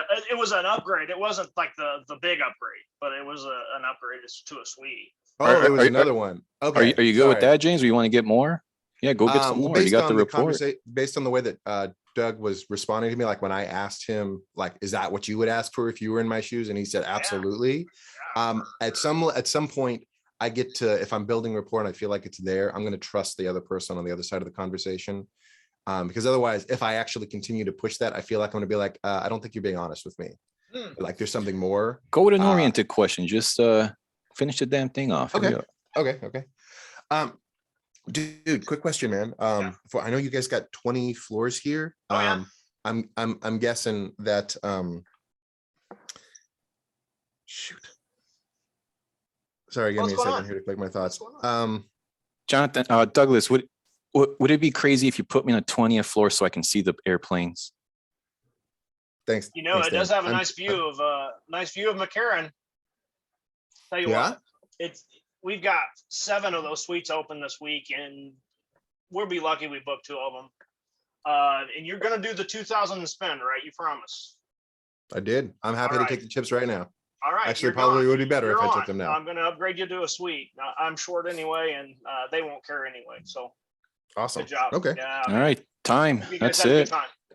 Thanks, That's it. Dan. I feel like I'm terrible at the no oriented questions. I definitely need to practice. No, those. no oriented was Practice, man. yeah. If you Practice. feel you're gonna ask and you're gonna feel pushy, just hit them with a no oriented question. Got it. Yeah. okay. Now to the I need to practice feedback. those. Yeah, I got some good notes. I'll start with me and then the order that was up there. What do we got? The order. I'll put the order real quick. So when you laugh first before your counterpart, that's not always good. You want them to laugh, then you laugh, because then it can appear as you're laughing at them. Like, why is this guy laughing? When you said something about Dick, and then you laughed again, there wasn't much laughter from him. Then you started explaining about your wife. Then you went to logic, and then something caught your ear, which was the airplane, and so that was a very good string to pull on. And look what ended up happening. So great job. All right, Kostas.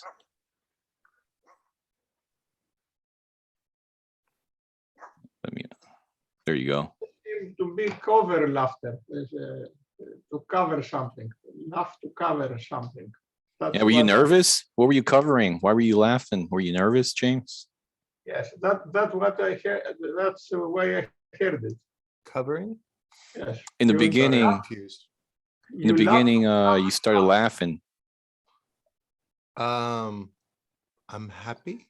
No, it's I not- don't know. I kind of have a core value that's like, let's enjoy life. And I used to filter my laughter, and I just read something about the children laugh like 15 times more often than adults do. So there's a core of me that just has kind of removed that. And if I am Yeah, finding but the thing is, something- you didn't have report, and so he doesn't know if you're laughing at him.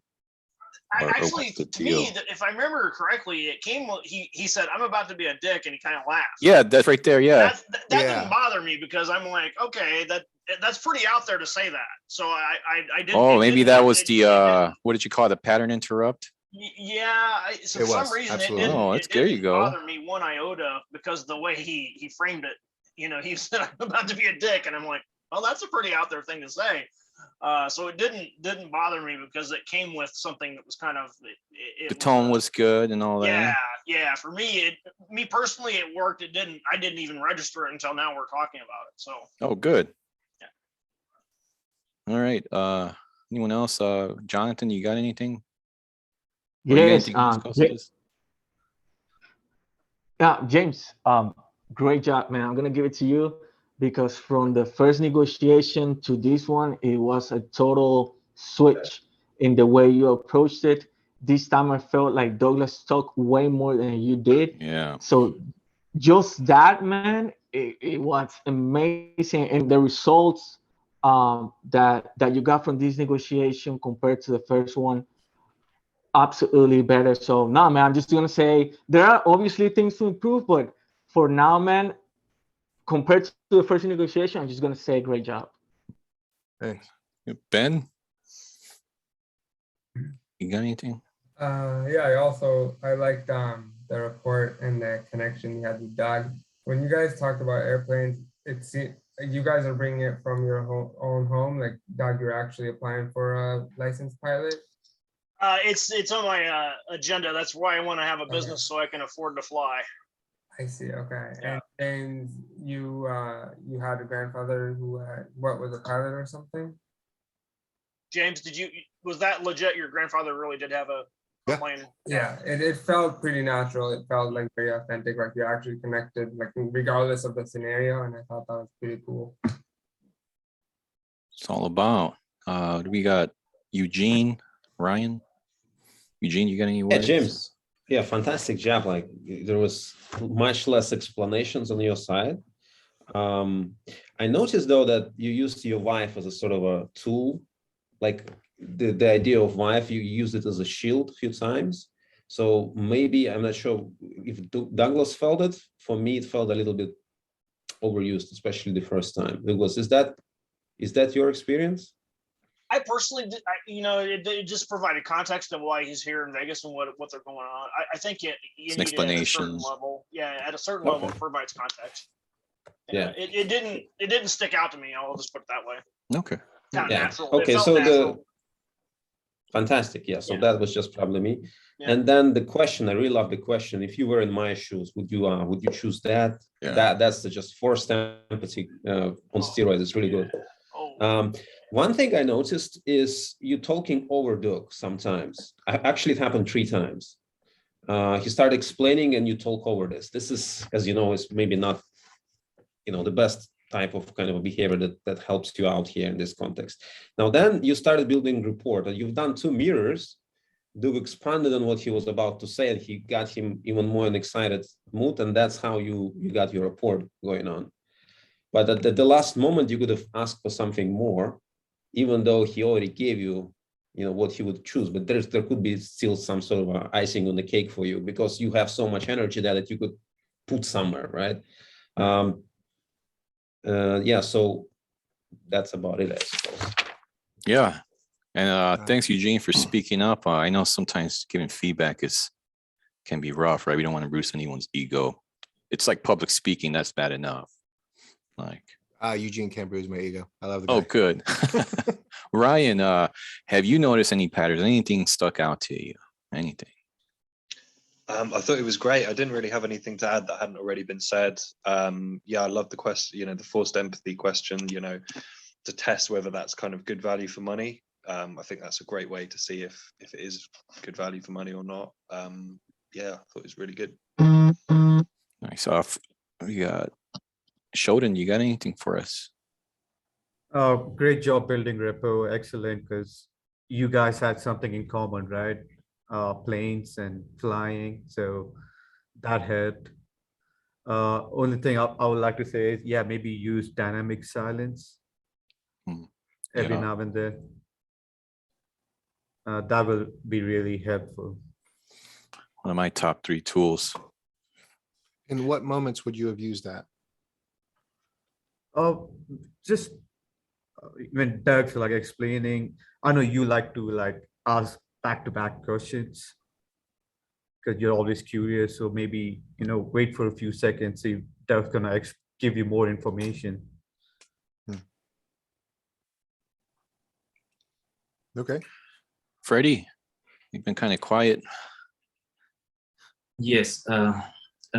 So I love that you were able to pick up lines of conversation, like the Mexican food, how long he has been in Vegas.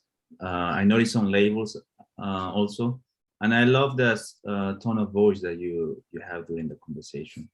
And I think you were able to build rapport very quick.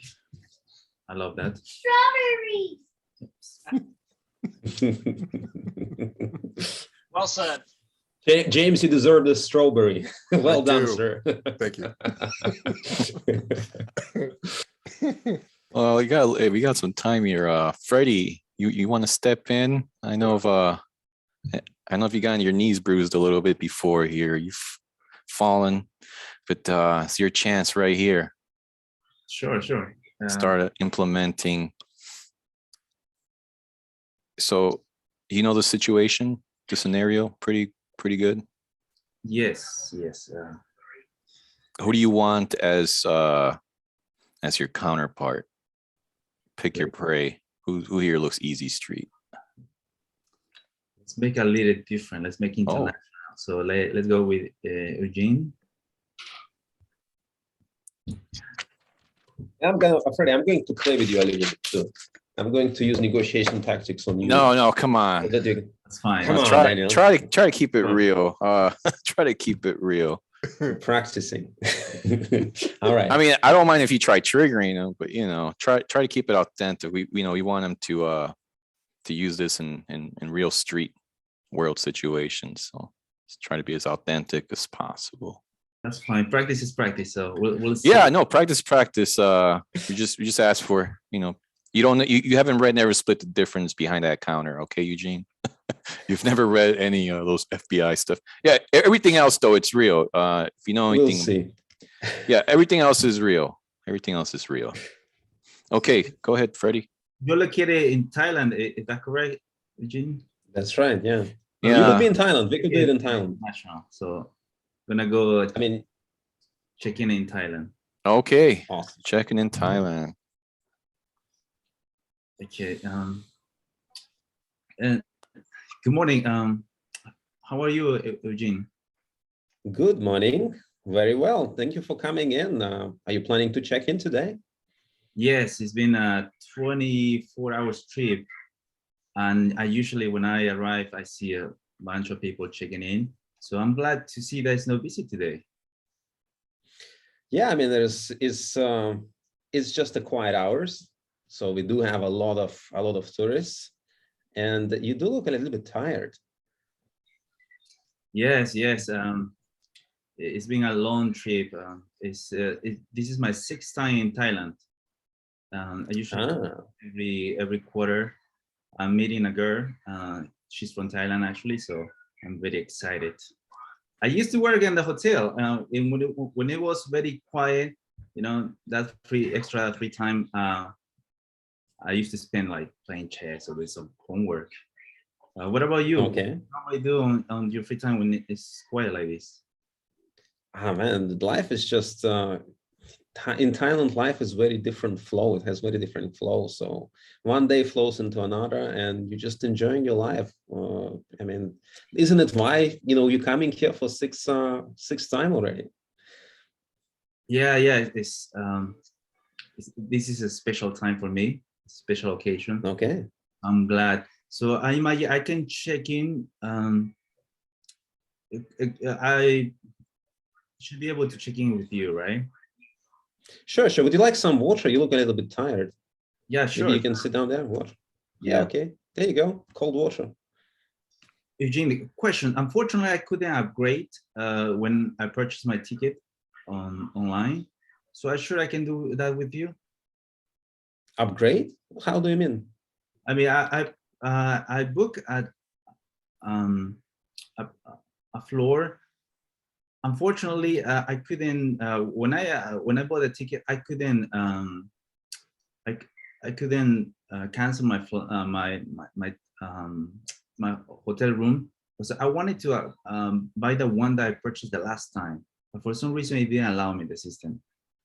So I just Okay. want to upgrade to that one. I think it's the big suite. I think it's kind of famous suite for people who wants to get a special time. Okay. Yeah, let me just have a quick look what we have here. Yeah, unfortunately it's all booked. So booked. Tough luck, I suppose. I mean, yeah, that room is just not available. I think that's the reason I couldn't book online. So it might be, yeah. Do you mind asking personal questions? A personal question? Yes, yeah, of course. So I assume that you're from Thailand. So you single? You engaged? Married here? I'm happily married. Oh. Thank you. It's not that I'm trying to hit on you. It's just that I'm dating this girl. You did say you have a girl. Yeah, you have a meeting with the girl. I hope you're not hitting on me. Yeah, she's from Thailand, and things are going really well. And I think I'm thinking about proposing. This is my first time. Me? No, propose her. And okay. Want some ideas. And how long have you been in Thailand? 10 years. Yeah. 10 years, yeah. So wow, it do look like you're taking a big step in your life. Wow. Yeah, it's a big step. I'm not sure about that, but I think that's the right thing to do. So okay. There's a place that you think I should propose? Any ideas? Well, there is Pattaya Bay, which is good in the sunsets. There is actually plenty of spots. What kind of spots do you think would be best? What she likes more? I mean, more of a crowded place, more of a romantic, secluded beach. What sort of preference do you have? I just want to be something special for her, and that was the reason that I was asking for that room, because that was the first room that we first met. So I know it's booked for this day. I'm planning to stay like 3 weeks almost. So okay. Is there any chance that you can book that room for at least 1 or 2 days? I really want to propose in that room, or at least go to that room after proposing. Mm-hmm. So is that something you can help me? Just a few days, like yeah, what do you have in mind? Special, to be honest, it's the first room that we spend time together. Since I proposed, it would be nice. It would be nice, to go back. To okay. Maybe perhaps I could help you with this. Would it be Freddie? Would it be a crazy idea if you could snap some pictures of you while you proposing there, or newly married couple? It's might be a good PR for us, as a review perhaps for the hotel. Yeah, for sure. If I'm planning on marriage, it would be nice to have those pictures and perhaps send it to my friends and the invitation cards. That's something that we can do as well. Wow, fantastic! Yeah, that sounds really good. I mean, it sounds like it's it sounds like it's a go. I think we can make a booking on Thursday and Friday, and yeah, Thursday, Friday, Saturday. And would that work for you? Yeah, we can definitely. It's something that I was looking for, and I really appreciate giving you all this advice. I know you don't know me, but I think I like that you were able to help me with this. I don't want to spend much time. I know you have other clients behind me. Will you be crazy to ask you for a big favor? I know I know that this is oh no, I'm sorry. You didn't tell me that it's gonna cost me anything, so I shouldn't ask for anything. I think I already accomplished. Yeah, Well, run, yeah. dude. Yeah, probably a better idea. You're kind of killing the report, right? Yeah, all right, time. That's good. Yeah, run, Freddie. He's even shocked. You know what? The same thing happened to me when we got up to the room. I was like, you know what? What if he did charge us for the upgrade? So we had to check. No, he didn't. But yeah, like that was too easy. What if? Feedback. Let's chat was going good. There was some good stuff on chat. Jonathan, you're up there. You wanna talk yeah. about what you were talking about in chat? Sure, Freddie. I mean, I feel like Eugene was reversing the conversation on you, and maybe if you would have focused on making it about him, finding out things about him. I think that when he was talking about being married and you were gonna date this girl, maybe there you have something in common that you could have used. Main feedback and for you is remember to be quiet. If you're talking more than he's talking, at some point you're gonna make a mistake like you did in the end when you mentioned the price and you should have done that because you were talking the whole time. So main feedback is that if you're talking, you're losing. Good. Ben, you got anything? Freddie, it looked like you wanted to defend yourself. Please do. No, he's right. I was sort of listening, but I wasn't paying attention what he was saying. Or I was trying to pick things to continue the conversation, but I wasn't fully listening. That's You got anything to add, Ben? No, because I zoned out for part of it because I'm still working Oh today. yeah, no worries. But from what it sounded like, he got what he wanted. So Yeah, he was even shocked that he did. yeah. It's good. Ryan, you got anything? I didn't really have anything to feedback. James? So. I don't really know if it's useful feedback, but one of the things that I appreciate, Freddie, about you is that it seems like your natural character personality when you are making mistakes of some kind is very endearing. Like when it sounded like you were asking him out, like, oh, I'm not actually doing that. Even though it maybe seems like you're making a mistake, it actually makes you seem like a real and vulnerable person. And your character just makes like, I like this guy. He's saying the wrong things, but I like him Yeah, anyway. very humble. Yeah, So funny. yeah, totally what Dan's saying, your humility underneath that. So if you're having any kind of self-judgment around like being maybe a little awkward in that, just know from an outside perspective, it seems very endearing. Like, I like this guy because he's being awkward. And that it's okay. It's like a Columbo effect. Yeah, there we go. Thanks, Oh, Dan. That's a yeah. perfect analogy. Shodan, you got anything to add? I'm sorry, I missed most of it. Oh, no worries. Costas? All right, you're on mute. I got out, and so I lost Oh, okay. every continuous from Hey, out. Costas, do you want to get in on it? You want to get some practice? Yes, of course. Of course. Of course.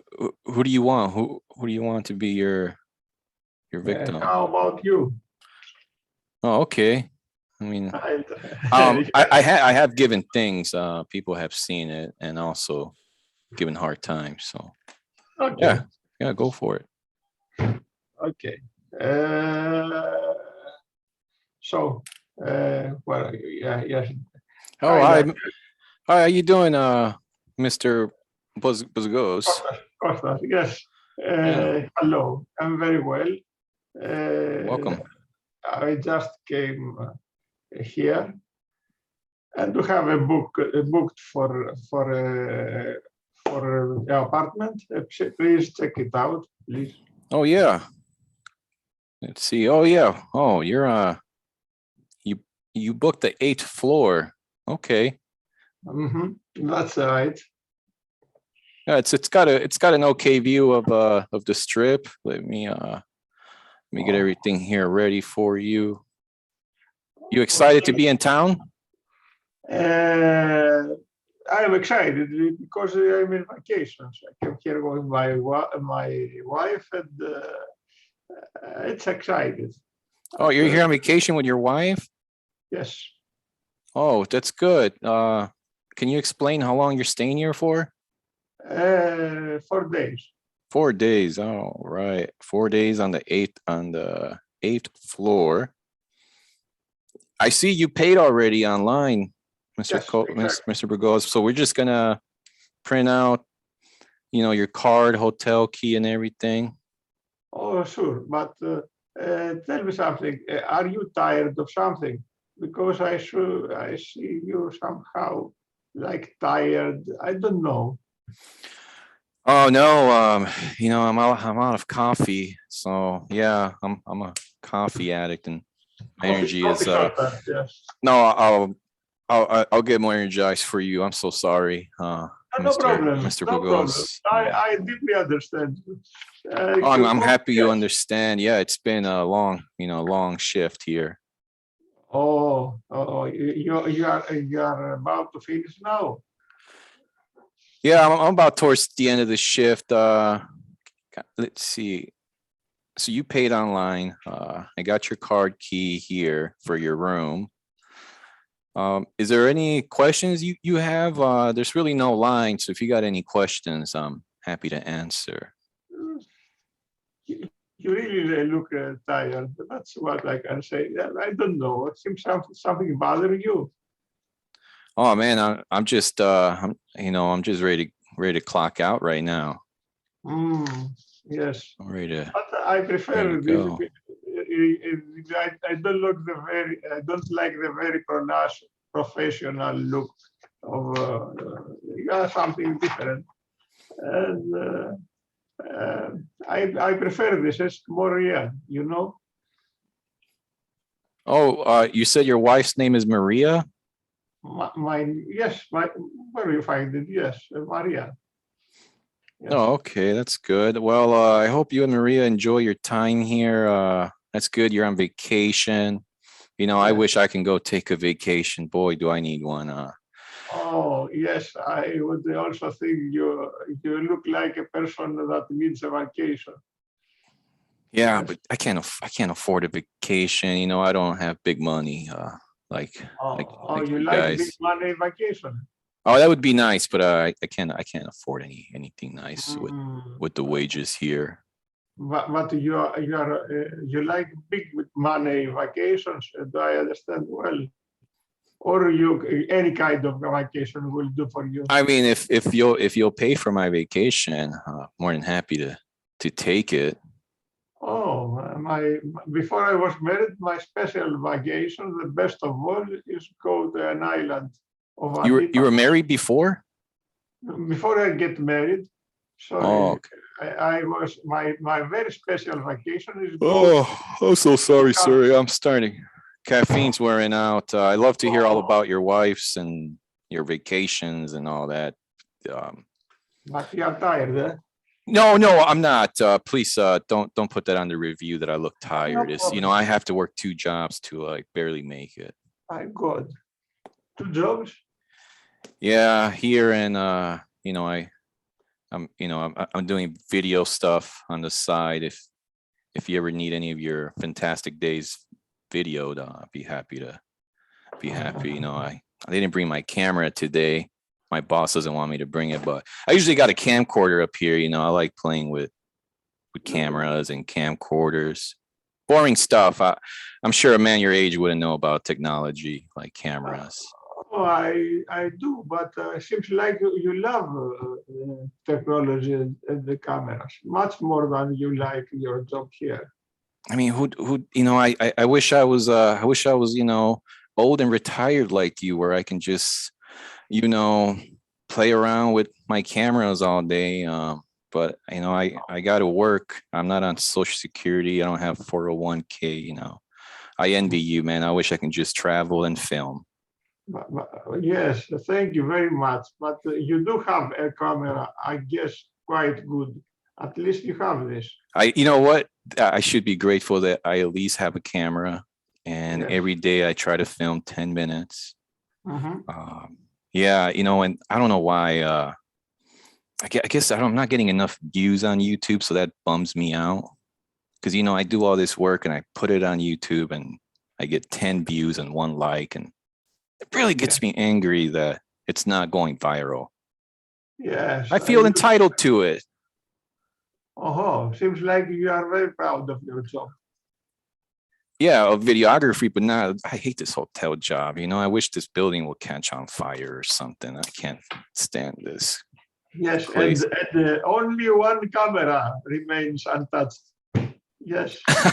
Thank you. Yes, like that's the only thing that matters in this hotel is that camera. Yes. I'll tell you what, man. Speaking of sticking it to the man, no, I shouldn't give you a. You probably have lots of money. You probably don't even care about a discount. Yes, I have mediocre money. Oh, really?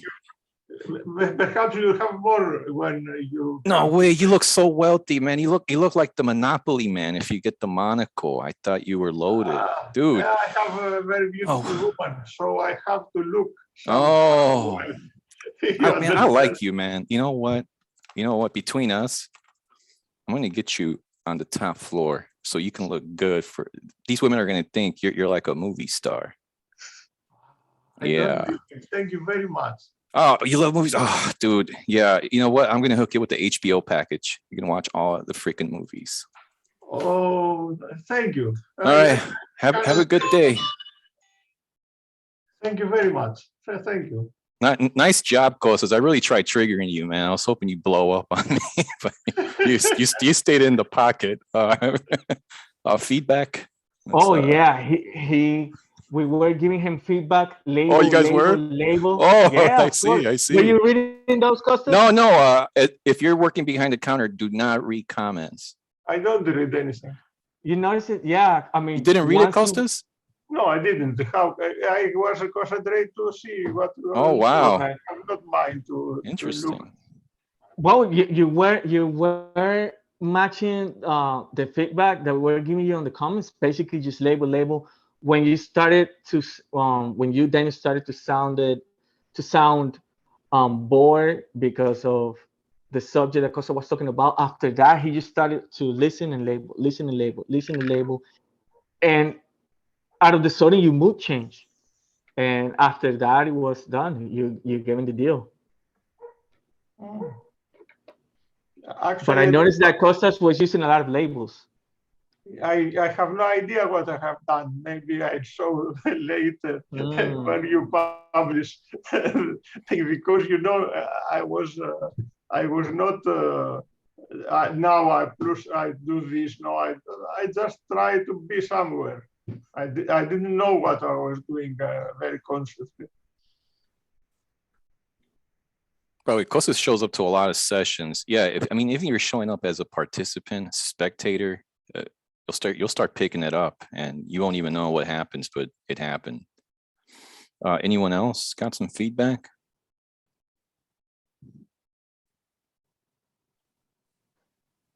I have a question about something, Kostas. When you were hearing him, what did it sound like Dan's interests were? Just reflecting back on the conversation. Mainly, I was not sure he was tired of something, but it was somehow flat, somehow professional. I tried to make a guess. That I didn't care if I was mistaken about being tired. You know, because it will help me understand a little better of him. That's why I play the tired card. So whatever he shows, it will be easier to understand. Yeah, that was good. It got me explaining. I was trying to get him to explain. He ended up getting me to explain away. That was a good label. I look tired. Yeah, I don't want to look tired. I'm supposed to be at work, you know. I started spilling beans. That was good. Eugene, Doug, Ryan, Shoden. You guys got anything? The only feedback, perhaps I'm wrong, but I think he was giving you some topics that you could expand a little bit more, like. But I mean, that's another way to do it. But for example, the camera or the work that he was doing, posting videos, probably you could use those topics to. So he can invest a little more. He kind of did. He got me good when I said, you know, I hope this building just burns down. He goes, yeah, except for your camera. I was like, damn it, yeah, man, this guy knows what I care about. I felt connected. Like he knows what I really care about here. I don't care about the people, the hotel, nothing. I just care about this camera. That was genius. Talk about leverage. Anyone else? Yeah, Doug? one thing I'd like to Oh, add, yeah. Costas, you missed the opportunity to explore Daniel's boredom. He was practically yawning at you.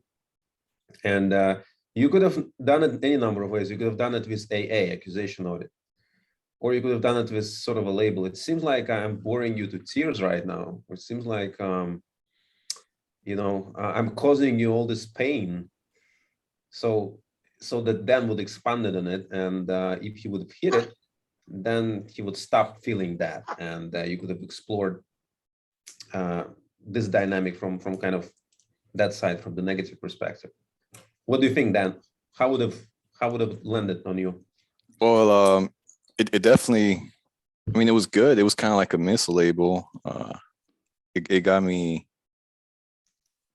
it definitely Petter interrupted me, that's for sure. I didn't think he was gonna call, I didn't think I looked tired. I didn't think he was gonna call me out on it. So no, that was good. And I had to explain myself, and I thought he was done. I was like, yeah, I'm upset. There's no way he's recovering. But then no, he started listening for some clues, and yeah, no, yeah, it was rough. It was a little bit. I know what you're getting. It was a little bit abrasive, like you know. But then he was able to use that against me because I had to reveal info. I had to explain myself, and then turned out to be a cool dude. And I'm rather afraid to speak about things that for the other makes me yawn, because I should not be very interested. You know, if you are things about makes you in boredom, I would not like to go inside there. You say, I will try to avoid it if I can. Because there are things that gives you boredom. Why do you speak about things that make you bored? Yeah, you're acknowledging it. It's not necessarily that you speak it, you're just acknowledging. It's a verbal observation of emotional dynamics. So Dan is feeling bored, Dan is feeling tired. The more you bring it up to the conscious level, the less you're going to feel it. It will disarm the emotion itself. I'm a bit afraid of boredom. It's a hard feeling to change. That's what I think. Okay. Costa, it sounded like you could tell that he was bored and that there was like you didn't want to go into having a conversation around, like you could tell this guy's bored, but it seems like it's not a good idea to talk to him about what he's bored about. Is that what? Yes, yeah, because okay. He will talk about a topic that he is bored, and I have a hard time to go away from a boring topic for the other. It's not easy for me. Also, Costas. Yeah, if you mentioned before that you were not aware what you were doing about labels and. I was saying whatever came in my mind. Yes, watching not to say too many I. Right. Maybe it will help if you were more aware of what you were doing, because what you did in the end was, I think, was so good. You were labeling and you didn't even know you were labeling. You were listening and labeling, and then it started to talk. So maybe if you are more aware of it, in a negotiation, maybe you can more consciously direct the negotiation in for your own benefit. So be more aware of what you're doing. This is not easy because my life is not being very aware of what's going around. So, but it's okay. Thanks for the feedback. Oh, nice validation. Yeah, no, Kostas is he's learning, I'll tell you that. It's definitely we did coffee scenario, we always joke, we're like, get that Costa style with a gun. I have a gun. Yeah, that was his first mock. He's like, give me this coffee. Hey, I don't want to come back here later with a gun. So yeah, we're a whole different Costas here today. And look, I mean, it was effortless. He didn't even have to ask for an upgrade. I wanted to give it to him because he understood, my drivers, which is that camera content. Any other feedback? And does anybody want a final round? Is anybody itching to get in here and practice? Give it a go. Who's your prey? Eugene's available. I'd love to see if I can climb the wall. Climb the wall? Yeah, I think Eugene can be tough. So you want to ask for upgrade from me? Yes, sir. Okay. And you want me to be tough? I think I want you to turn this up a little bit. Oh boy, Okay, we're let's gonna watch try it. this plane I'm not crash sure what's into a happening. mountain. That's right. That's what it's probably going to be. There's no timeouts this time, Doug. Terrain, pull up. All right, yeah, whenever you're ready to approach the counter. Hey, greetings, Eugene, is it? Yes. How can I help you, sir? How are you, Eugene? Better and better. Thank you for asking. Have you guys been busy this week? It seems like things are picking up a little bit. Up and down, left and right. I mean, it's going fairly well. Good. Awesome. Crazy question. You may find this invasive, but I'm just curious. Do you like working here? I used to work for Best Western for a while, and it was kind of a fun job. You get time to read and stuff like that. Yeah. Why invasive though? You mentioned it's an invasive Oh question. no, I It's don't weird. know. I'm just curious, and I'm asking a personal question on if you like it or not. It's okay. I don't mind personal questions. Yeah, I mean, I've worked here for about 6 months. Love the place. That's awesome. And I'm fascinated, Eugene. If you would share, what's the most fun about the job for you? People. I just love talking to people. Talking to people. Sometimes they're nice, sometimes they're not so nice. Yeah, it's keep you on your toes. It's always fun. Yeah, keeping on. And I practice negotiation, so it's fun to negotiate with some of those difficult ones. You know what I mean? But that's why I'm asking you. Like, you're asking this invasive question, so like, I'm curious about you and the way you do things. So. Yeah. No, I'm interested in people, and this is such a laboratory, if you will. You get to see everybody and everything, and they're traveling, they're stressed out, they're frustrated, and they're happy. I mean, this could be like, coming in for a bachelor party or a wedding party, and so you get to see the whole gamut. So it sounds interesting. Yeah.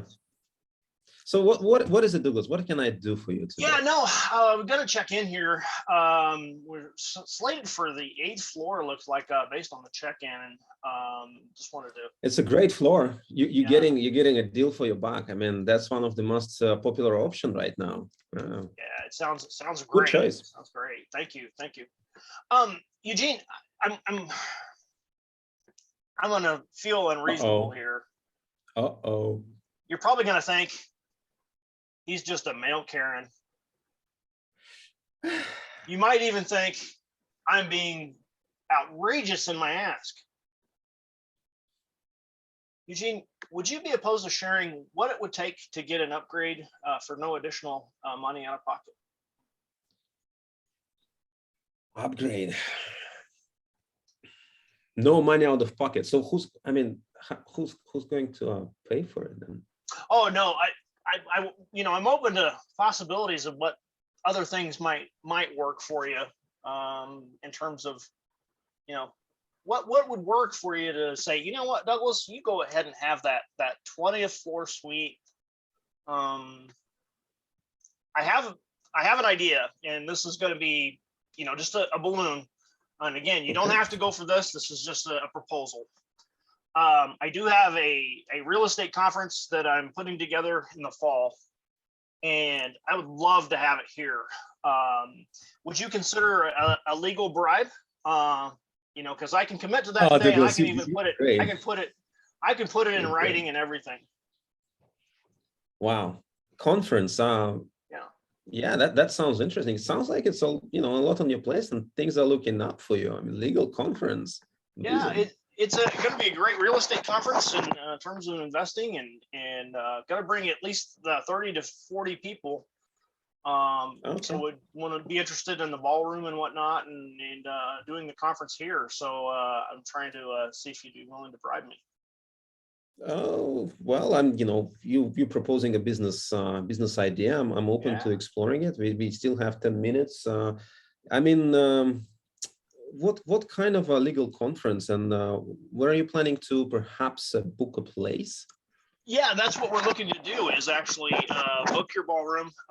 It's a real estate investing conference, and talking about the pros and cons of negotiation in real estate, what you can do to maximize the value of your property and stuff like that. So it can be dry and boring unless you're a geek like me. Oh, fantastic. How long have you been doing this, Douglas? Oh, quite a long time now. Oh, Yeah, I really, really should be fun. In fact, Eugene, if you want, you're more than welcome to join us. I can definitely make room for you if you're at all interested to see what it's like. I mean, I'm interested. It's a big thing. It doesn't happen every day. I'm interested in looking potentially doing this together with you, Doug. Yeah.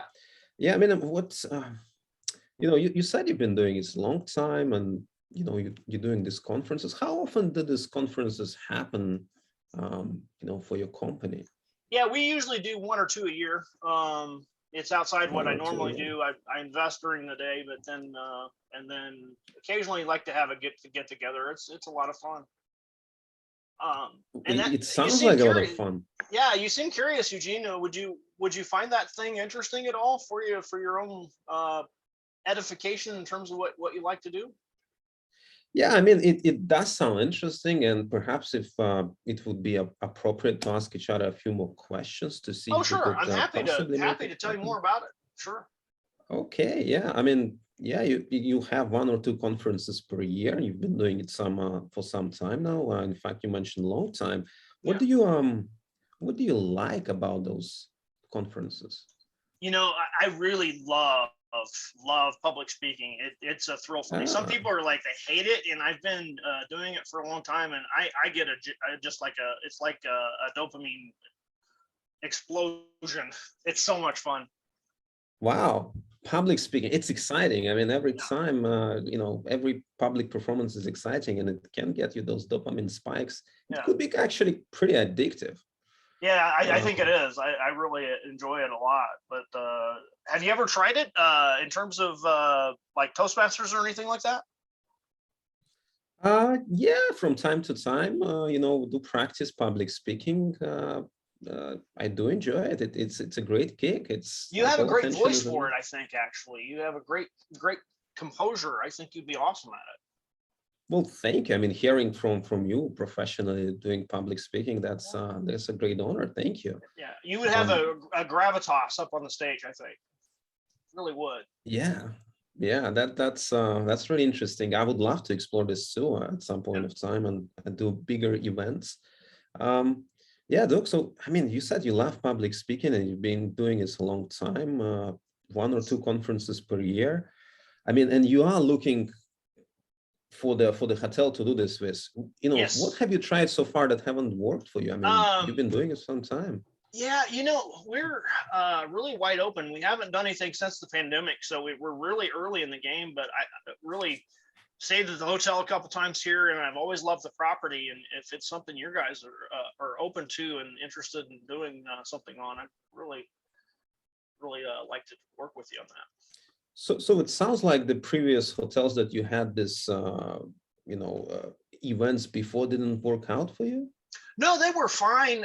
It's just been a while, and I do like the property itself. So, you know, it's great. Oh, really? What do you like about it? The casino is great first and foremost. Good service, and really, and Eugene, you're great here. I really appreciate the questions are really insightful, and I really appreciate the willingness to find out what's going on here. With what we have in mind, and that's a prime sign that you're working with a good partner.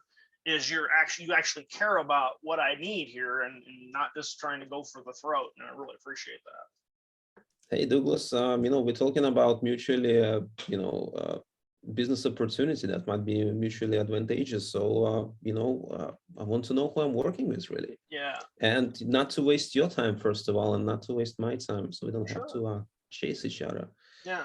Yeah, I mean, you mentioned that you like casino and the service, and perhaps we could work together on organizing this this event.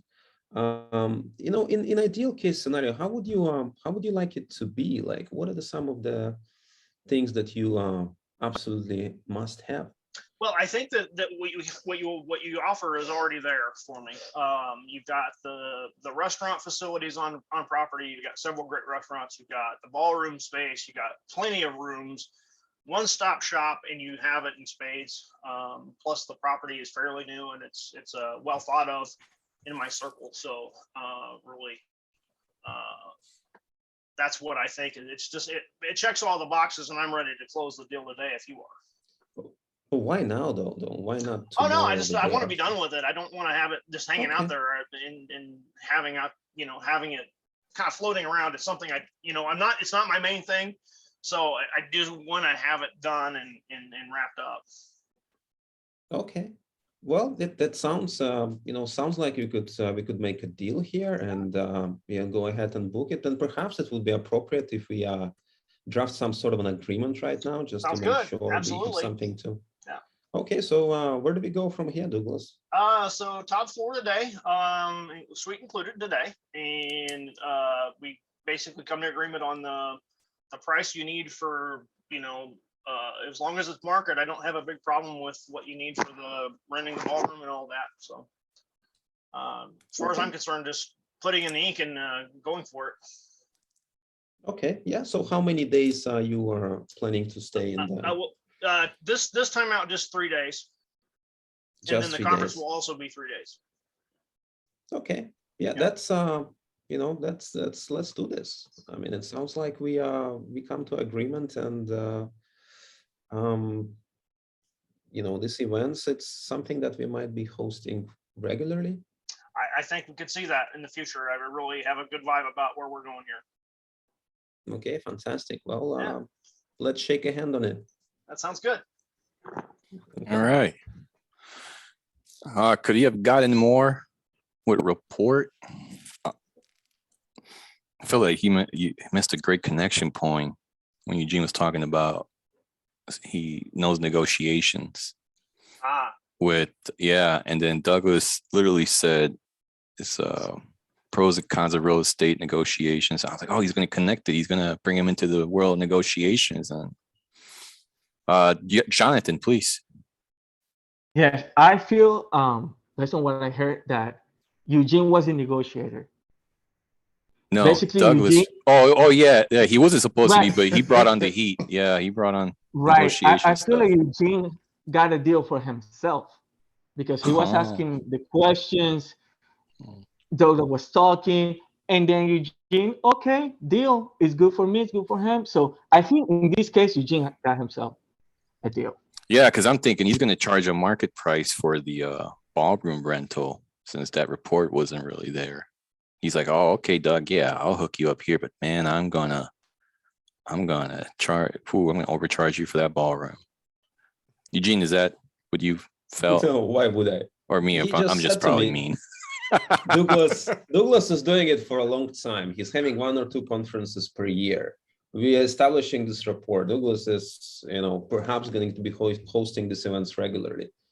3 nights. I mean, just to see how the deal will go in the future, just to see how Douglas is going to be in the room after the room. It's just a priceless info. It's, I would pay more for this info. So you know, it for me, it was a deal. It was a Right, appeal yeah. to your logic. Well, it's not so much of a logic. It's I get to see how Douglas does business. And if there is a potential for us to do it long term, I'm going to be studying. He's under my wing right now. And I have a feeling he's Douglas in the is, trap. and He's totally in the trap. I have a feeling he really is trying to get book a ballroom somewhere for a convention. Are you, Doug, or was that BS? There are the corners of my mind. Well, that's good. You know, you're starting to build those neural pathways. Yeah, you could you can leverage. That's a good leverage. No, Feedback? and I gotta say the questioning that Eugene was undertaking was next level stuff. That was golden type of, that was elite. Yeah, this is probably the hotel manager you want to I'm like, want hosting your if he's event, not right? running He's this asking. hotel, he needs to be running this hotel because Yeah, he's asking those questions. Actually, to that point that you're mentioning there, Doug, one of the things that I found really useful, and it's safe even if you're wrong around it, is when you hear someone communicating like this, and it sounds like they are probably the manager, they might be, just call them out and be like, hey man, it sounds like is this your place? Do you own this place? And when you go there, it immediately provides a huge amount of value because you're assuming that this person is something. And if you're wrong about it, then it's a huge compliment. Eliciting info. Yeah, one way or the other. What would you have said, Eugene? Great label, yeah. I don't know what I was said at that moment. I could have played any different notes, but the results would probably be still the same. If it could be my promotion, for example, if I wasn't the decision maker, right? I could have brought the big ass client. If I was an owner, we're just exploring it as a business partner. So either way, it's still beneficial to explore it. And I would add after, if I had done that and he said, no, I'm not the manager. And I'm like, you will be soon. Right. Yeah, it's totally, there's a buy-in there. I felt like that frame in general, in some ways, it's so strong. Like, because you were walking in there with essentially using, influence, like the reciprocity law in this situation. And you went so big, like, I'm planning on renting a ballroom, that it completely changes the dynamic of the conversation. You're just not here to be a person who is visiting. I love that frame, because at the end of the conversation, you weren't asking, you were telling exactly what you wanted. I want this, I want this, I want this. And the frame was very different than the other conversations that have been had. Most of us were all asking for, you were saying this is what gets to happen in order for what Eugene wanted to turn out. Well, I can tell you, Costas didn't ask for an upgrade. Right. He got it. I'm the one that suggested. I'm like, let me stick it to this hotel. And you know what? I also think that a key factor was because Douglas, in the beginning of the conversation, he said something along the lines of, "I have an idea," and he was the one who made the offer first, and then it was in Eugene's pocket. Now Eugene is the one asking the questions, listening, and thinking, is this good for me or not? So that's why I think that Eugene was the negotiator here, because Douglas, he was making the offers. He was the one with the solution. Not Eugene. Eugene was the questioner and the listener. Very good point. Anybody else? And by the way, the last thing, that when I asked Douglas why now, Douglas was actually selling himself why he wants to do it right now. So the urgency was there. And then I asked him what do you like about the place? And he actually just justified booking it by saying there is casino, good service, and me as a partner that would lead the way. I loved his question so much I didn't care. No, it wasn't. It were was so like good. it was good to know that. I mean, that's exactly what negotiation is. You collect information and seeing, is there a potential collaboration here? Hell yeah. Yeah, for sure.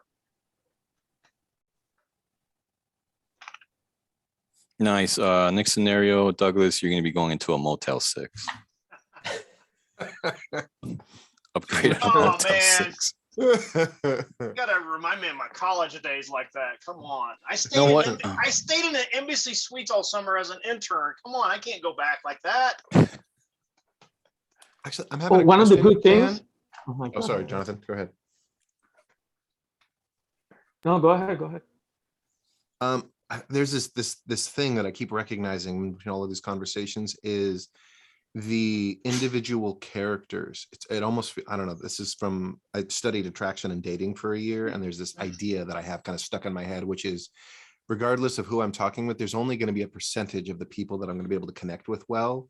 And I am not ever going to be 100% successful in every negotiation that I have, but me being authentically me, whoever that is, with the people that I'm going to succeed with is the best way to do it. And I've noticed, like, when, like, the first conversation that I had went terrible, right? I didn't feel like I was a good fit for the person on the other side of that. But when I talked with Doug, there were fireworks. I felt like, I was like, we'd be buddies. I honestly feel like Doug and I would be buddies if we hung out outside of that space.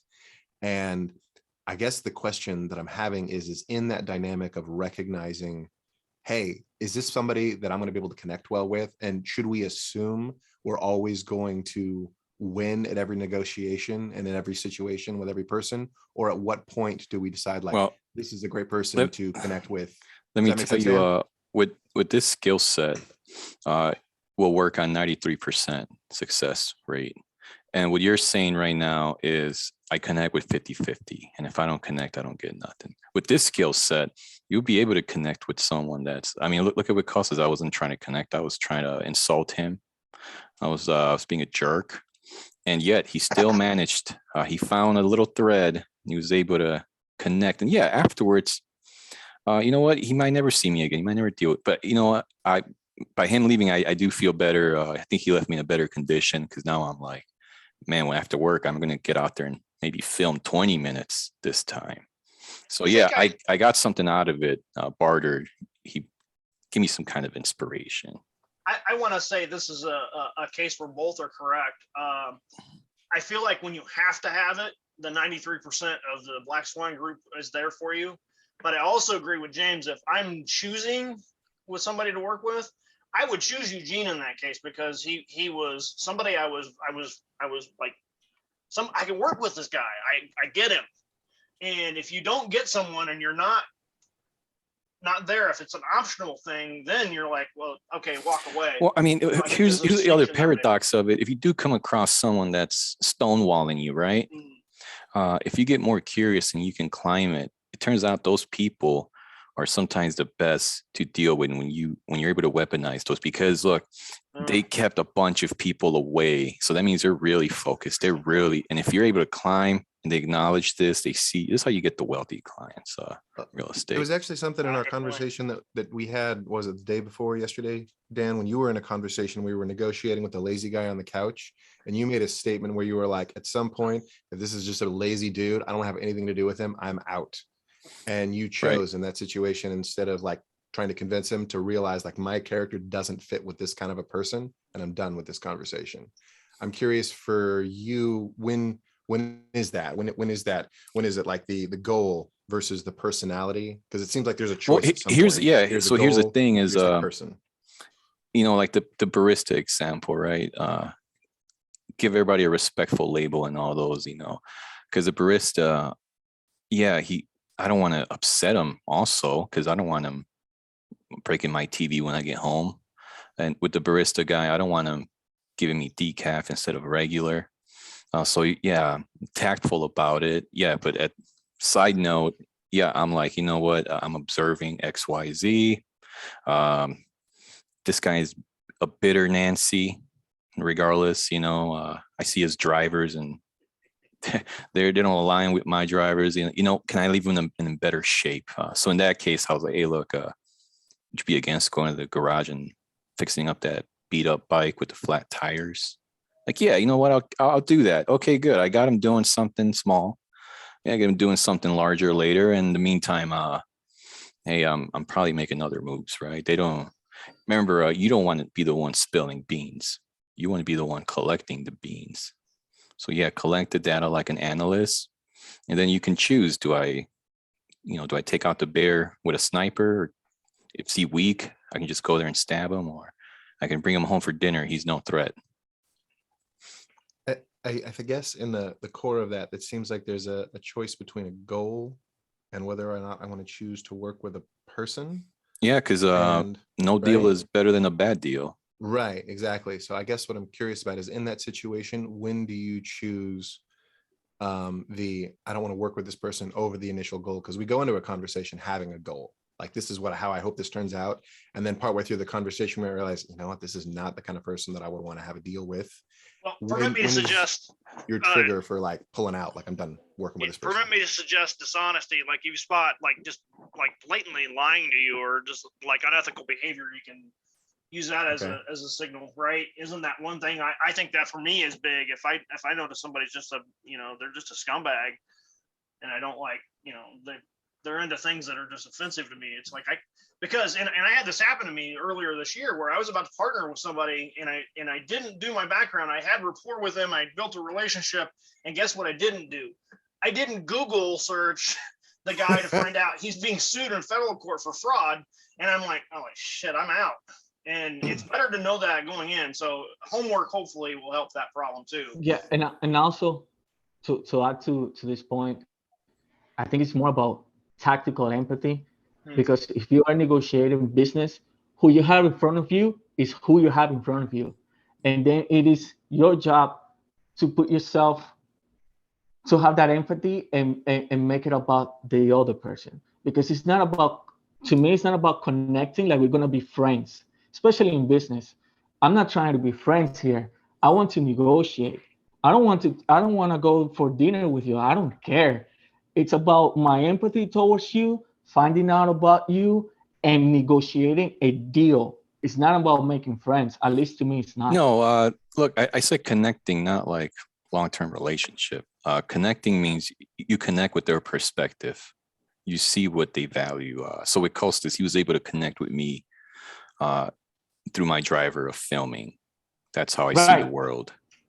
And right, so, but when it comes to choosing that, I mean, who you have, like, let's say I'm going to negotiate with you, and I don't have a way to choose whether I negotiate with you or with James.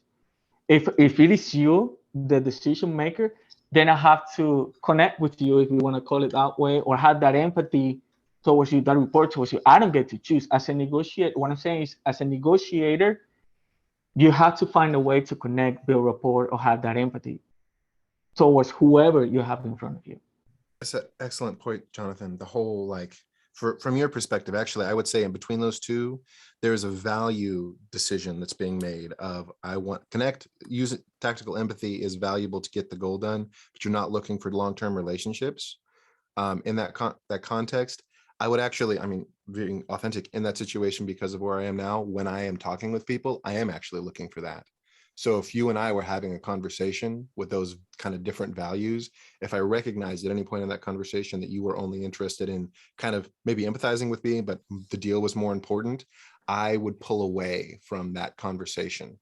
Like, and I've done that. Like, I've had initial rapport with people, and then I recognize that's not what they're looking for. And it's like, okay, that's yeah, fine. you smell the commission breath.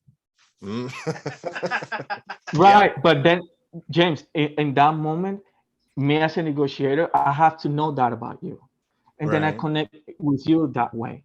And then if you want to go to lunch, we can have lunch. But the deal is a deal. I mean, the relationship, it is good, but you also need to care about the deal. Right. I guess there's Because it's in a business sense of relationship. values, there's a list of when we're making a decision about what is more important than what. And I'm not having any judgment about it. I feel like everybody has a different set or sense of values of what is a priority for them.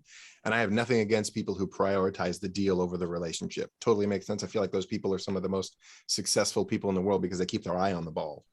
But I guess for me, in the context of that, when I run into that, because my values are out of alignment, and I have tried to pursue those things in the past, I end up recognizing that value conflict. I mean, this, at least for me, I've had, relationships that have succeeded and failed in business. And the ones that really have succeeded are where we have an alignment in value. So even though I respect it, I appreciate it, I recognize that my values are in a different space. And as a result, I need to make sure that I'm in alignment in that space for long-term business to succeed. And that's who I'm looking for. So when I recognize that in other conversations, I'm like, okay, get it. Values are different here. I would pull away from that.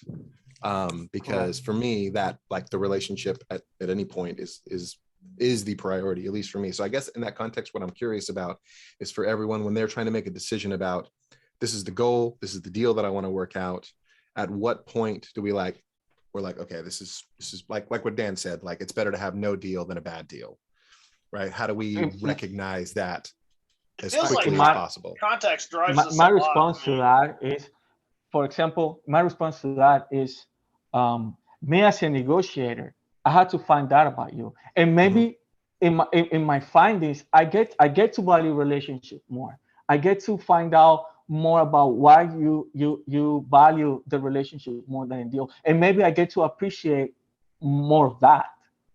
See, Okay. but also if it gets to the other extreme, where the other person cares too much about the relationship and not the deal, then I might pull out. You see what I Right. mean? Yeah.